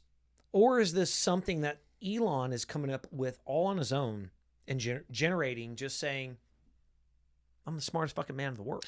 I don't know, but it's interesting that he chose the business name Tesla. We know where he got that from, Right. Nikola Tesla. Right. We know Nikola Tesla was killed by the FBI or the CIA, however you want to classify Huge that. competitor to Edison, which is what we run our electric on today. They stole his white papers Absolutely. when he died, right? He had the ability to give us free electricity. He had all these things at the time of his death that the government didn't want you to know about. Now, back up to this. Was Tesla... Well, here's the thing. We know Elon has a fucking sense of humor. Yeah. Because he loves Spaceballs. John Candy, man. It's hard to beat John Candy. Dude, as Barf? Yeah. The Jap? Yeah. The Jewish American princess? Yeah. Yeah. So, we know Elon has a sense of humor with that. Of course. Mean, with the Model S, the Model X, the Model Y, and then the Model 3, only because Ford sued him out of the Model E. That's the only reason he couldn't do sexy. The reason he has plaid is because of Spaceballs. Right. We've gone to plaid. I love that shit. Oh. Well, dude, I mean, he launched the first... what did he launch? The first Tesla car into outer space with a mannequin in it? Yes. I mean, come on. Yeah, on a rocket, with a fucking mannequin in the driver's seat. He clearly has a sense of humor, and it's an intellectual sense of humor. Yeah. So but here's the hard part. Is his intellect fucking with us or with the government?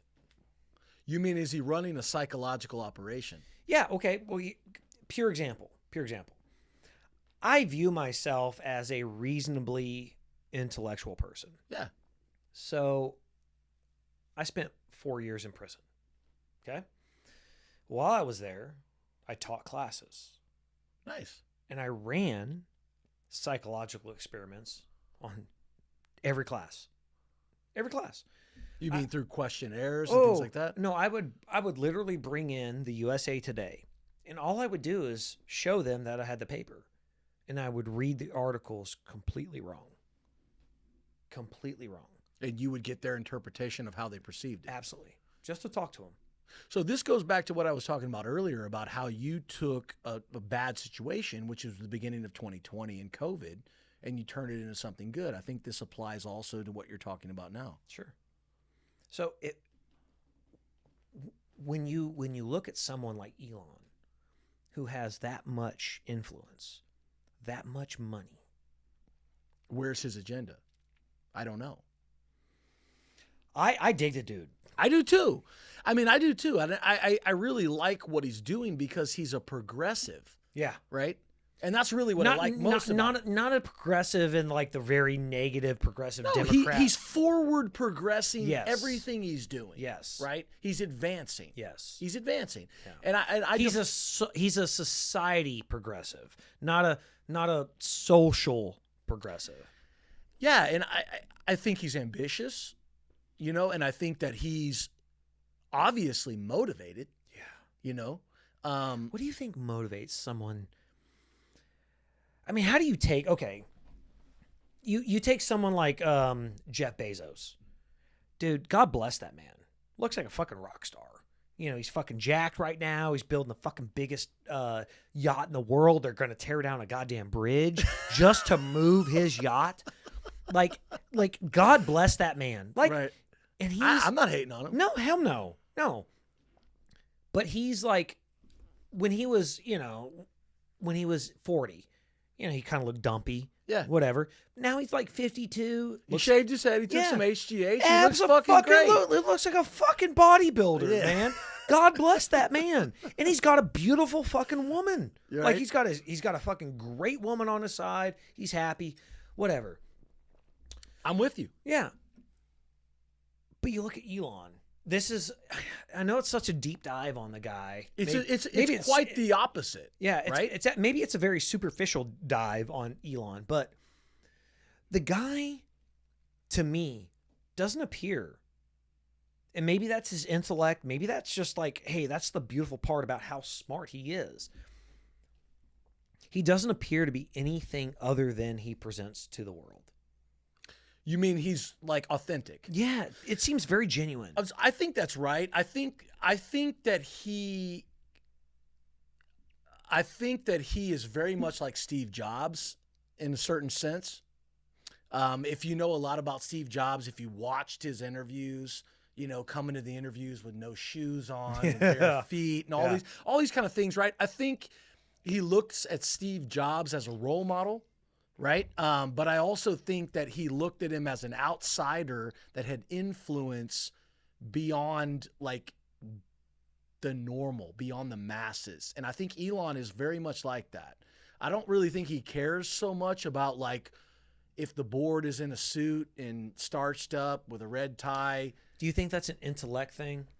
I don't know, man. I can't speak for the guy. I really don't know. No, I mean, just your opinion. Do you think, because the guy clearly has no issue with like social cues. Yeah. Like your interaction with people.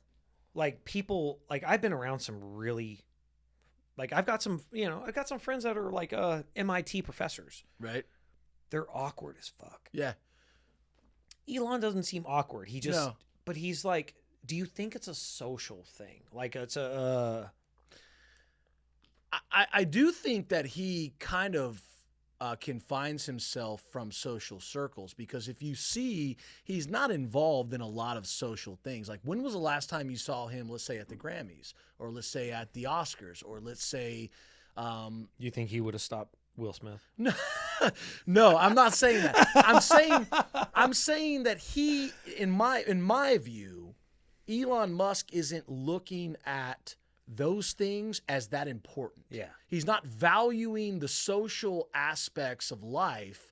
He's valuing the intellectual aspects of life. Yeah. And I think, that's pretty evident in where he's at. He moved from California, probably the most social state, to the state that's got the bullseye on it, which is Texas. Yeah. Right? So I think there's just a lot of behavior that he has that shows that he's really involved more intellectually on what he believes is the right thing to do.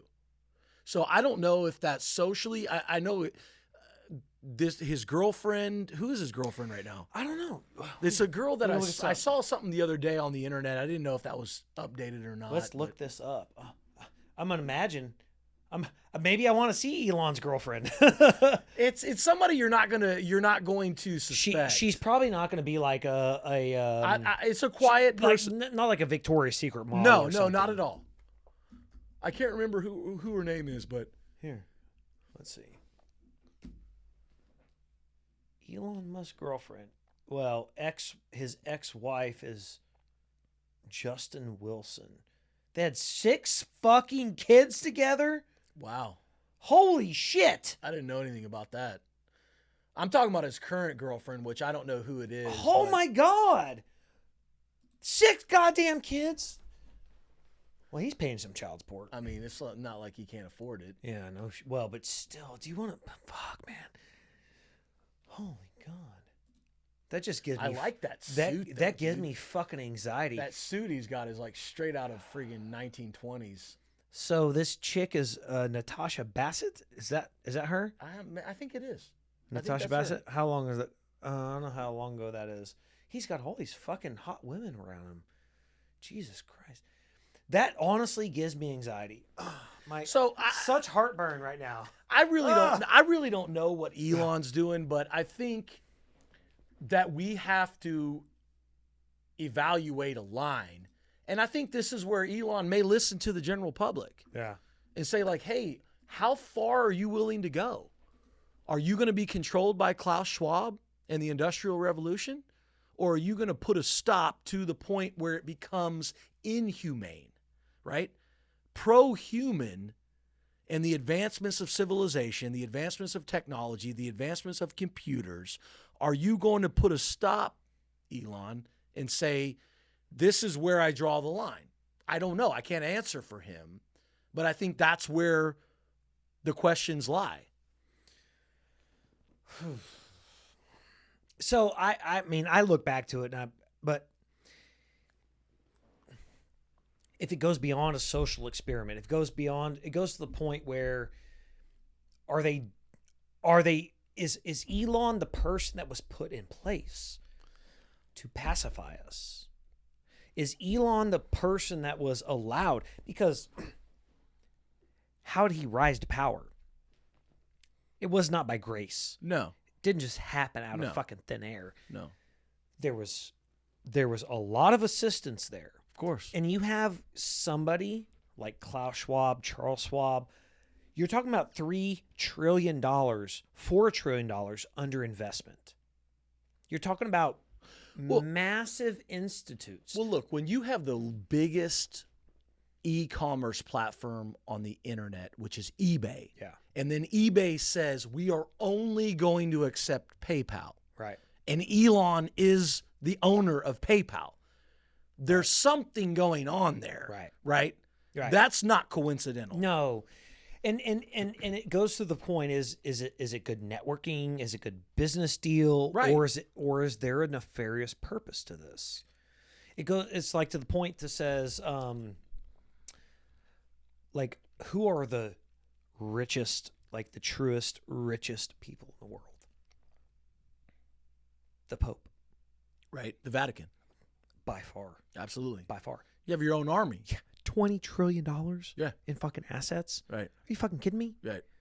Just give a fucking painting out to everybody. Yeah. Just donate a fucking, a little gold bracelet. I know the Indians love bracelets. Indians. I've got a buddy who he lives right around the corner, and he's a great friend of mine, and he's a first generation American. Okay. And he wears this fucking gold bracelet around, and I was like, how much? So every time He got it from his mother or father. absolutely, Right? absolutely. But I asked him, like, so how many gold bracelets did your wife cost you? Like, how much did that run you? Yeah. And every time something happens in Texas, when it's like gas station owners after the price raise, it's like this guy in the fucking metal or the gold chainmail and everything, I send it over to him. But the Vatican, something like that. Oh yeah. 20 estimated. So $20 trillion. Man, I don't want to speak off cuff here, but there's a couple of different sovereign nations within the world. Washington, D.C. is one of them, the District of Columbia. The Vatican is another. And there's another one. I don't know where it's at. I don't want to speak crazy. I want to say it's in Switzerland. It's related to the Federal Reserve banking system. But my point is here is the Vatican operates independently. 100%. And they operate within their own country as a sovereign nation. Mm-hmm. Swiss Guard. Yeah, that's where I was going with the other one. So it's when you get into that, you basically give the ability to do whatever the fuck you want, right? Whatever the fuck you want to do. So there's a line there, man, where it's like, all right, well, okay, cool. You're powerful. You want to do whatever you want to do, but at the cost of human life, or at the cost of sacrifice, or there's a lot, man. It's really a deep rabbit hole. I love rabbit holes. I do too, Jason. I do too. It sounds like you need to have me on this fucking podcast every week. I don't know what to say, bro. Dude, honestly, man, I could go on this shit forever. Yeah, I know. Me too. I love it. This. I love it. Yeah, I love it. I it's tell you fun. what. But Cory, I think where are we at right now, dude? Oh my God, 3.5 hours, dude. We are almost. Well, yeah, we're at 3.5 hours. It's all good, man. 3.5 hours. It's your fucking channel, bro. Dude. I don't give a fuck, dude. Hey, I tell everybody, I was like, you know what? Again, if anybody beyond my mother listened to this, I'm good. But I think there's a good chance everybody tuned out like Long maybe time ago. long fucking time ago, Yeah. like an hour and a half, Yeah. maybe after the first pee break. Yeah. It's all good, man. I really appreciate you having me on. Dude. I mean, I'm happy to be on, and I enjoy it. Dude, I will. Dude, this is great, man. Definitely gonna have to do this. Maybe coffee and Bailey's next time, though. Cool. I'm down with that. Do that in the morning. I'll bring Starbucks. I'll bring a little tub. No, Or Starbucks. no, what's the other one? What? Black Rifle Coffee Company. Okay, that one's good. Dude, what I about will the other brew one? this. The Dutch Brothers. Oh, good. Do they have that here? Dude, it's right down the street. Really? They just opened it. By the way, check out the stock on that. Really? It's not bad. Really? They're IPO'd. When they go live? Oh, a long time ago. Really? It's not a new stock, but yeah, it's interesting because they have recently put a lot of money into this area, which Northwest Houston, it's weird. Look it up, man. Dutch Brothers, they're devoting a tremendous expansion. All the and bougie growth people are effort moving into out this here, man. area, man. All the people who think they have money, they're coming out to this area. They've got a good oatmeal. Yeah. A good oat milk. Yeah. Oat milk. Yeah. Oat milk coffee. No, hey, have you had Black Rifle? I have, man. So I think not Wimberley. And I only talk about this. No, I Definitely know. not a sponsor. I know where you're but- going with this, man. It's not Wimberley. Damn it! What is the name of the Texas city? Not Bandera. Not Wimberley. They're out towards San Antonio. They're out there in a city that I've been to, and they've got a store on the main drag there. Yeah. I can't remember what the name of the city is. They only call it. So I don't know exactly where it's at. They call it. They've got their main hub, but I know they distribute everywhere. Yeah. Right, but they've got a store. Yeah. I just can't remember where that place is at. Dude, the only thing I dig, I'll be honest, man, the thing I dig about them. So It's their owners, right? you asked me the question earlier, have I done service? So I was heavily recruited after 9/11 because I spoke different languages, martial arts background, a bunch of that stuff. So I never went into the formal service.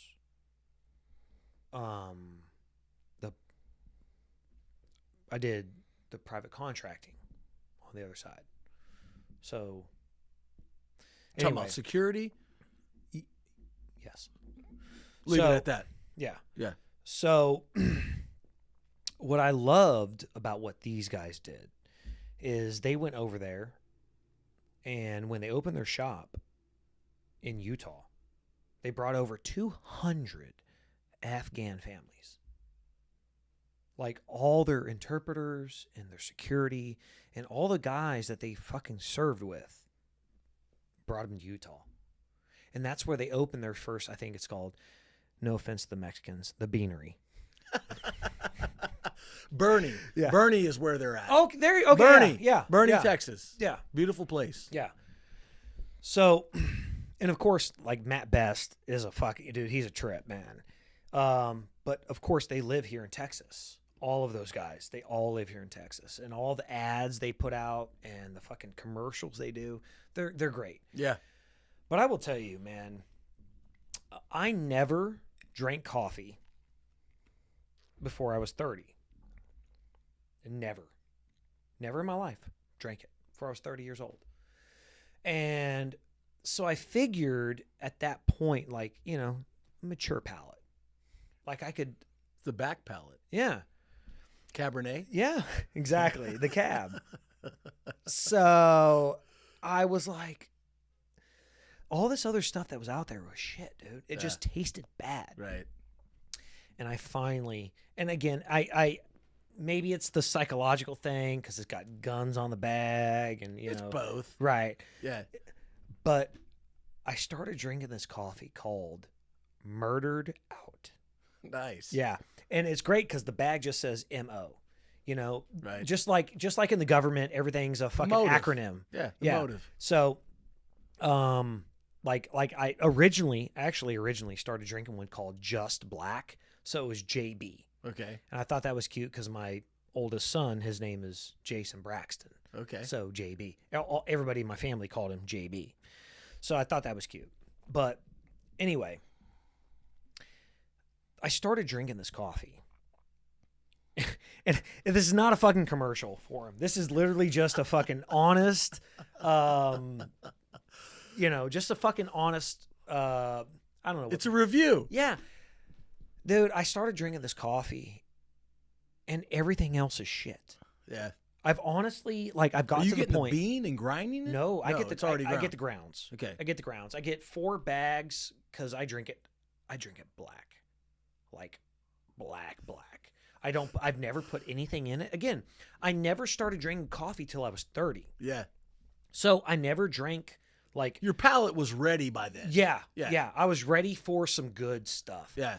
So man, when I tasted this fucking coffee, and it's not like, it gets me wired up or anything. Dude, a Monster does that beyond anything. Yeah. But the caffeine in this coffee is just it's so good. Right? And I'm like no other fucking coffee can match this shit. I go to Starbucks right now and it's so fucking bitter. It's so bad. But everybody tells me about something called Death Wish. I don't know. Have you had that? No. So apparently it's a subscription, but you can get it at Target. And this is a coffee? It's coffee. Interesting. Just a big old fucking skull on it.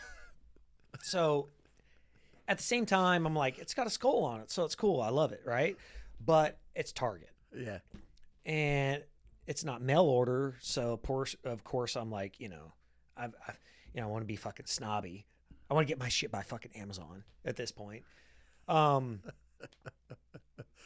honestly, really cool thing, man. I don't have it out here. You see all my all the shit. I love the Batman stuff, by the way, bro. I love the Michael Keaton Batmobile. Dude, I already know about it. Dude, that's the a trip, original. right? Yeah, it's a 1989 fucking Batmobile right there, Yeah. built out of Legos. So this thing took me almost 3 weeks to build. I got the original Mattel, but not the Lego one. It's the Mattel one. Dude, that's a shit right there, man.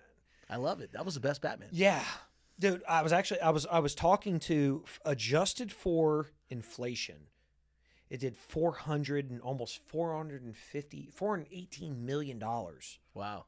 at the box office. Nice. Pretty fucking good. Yeah.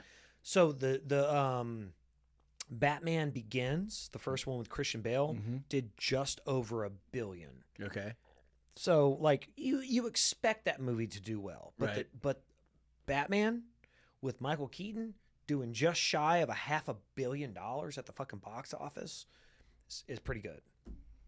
But anyway, so I have this guy, right? I've got my 1989 Batmobile.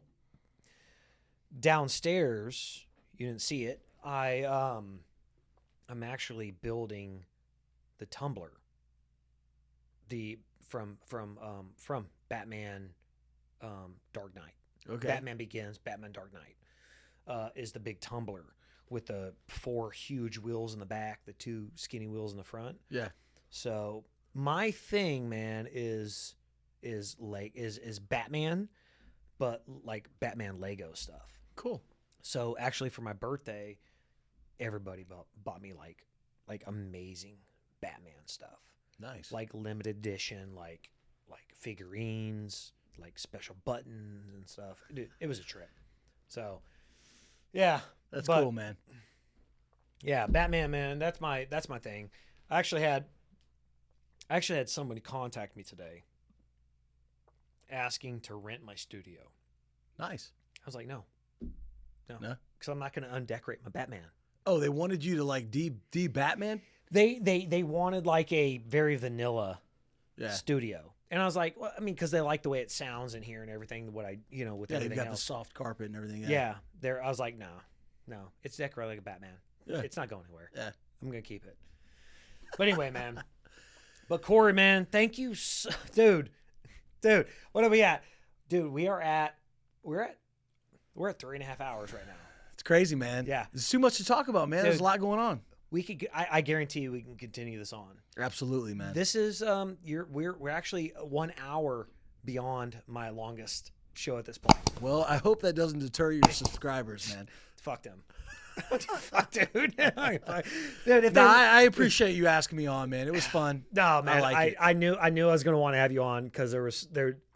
I guarantee you, there's 4 more hours right now we could go into. Yeah. So, but man, Jason, thank you. thank you, bud. Yeah, absolutely. Yeah. All right, Appreciate man. Cory Moore, thank you very much. Thank you. All right, man.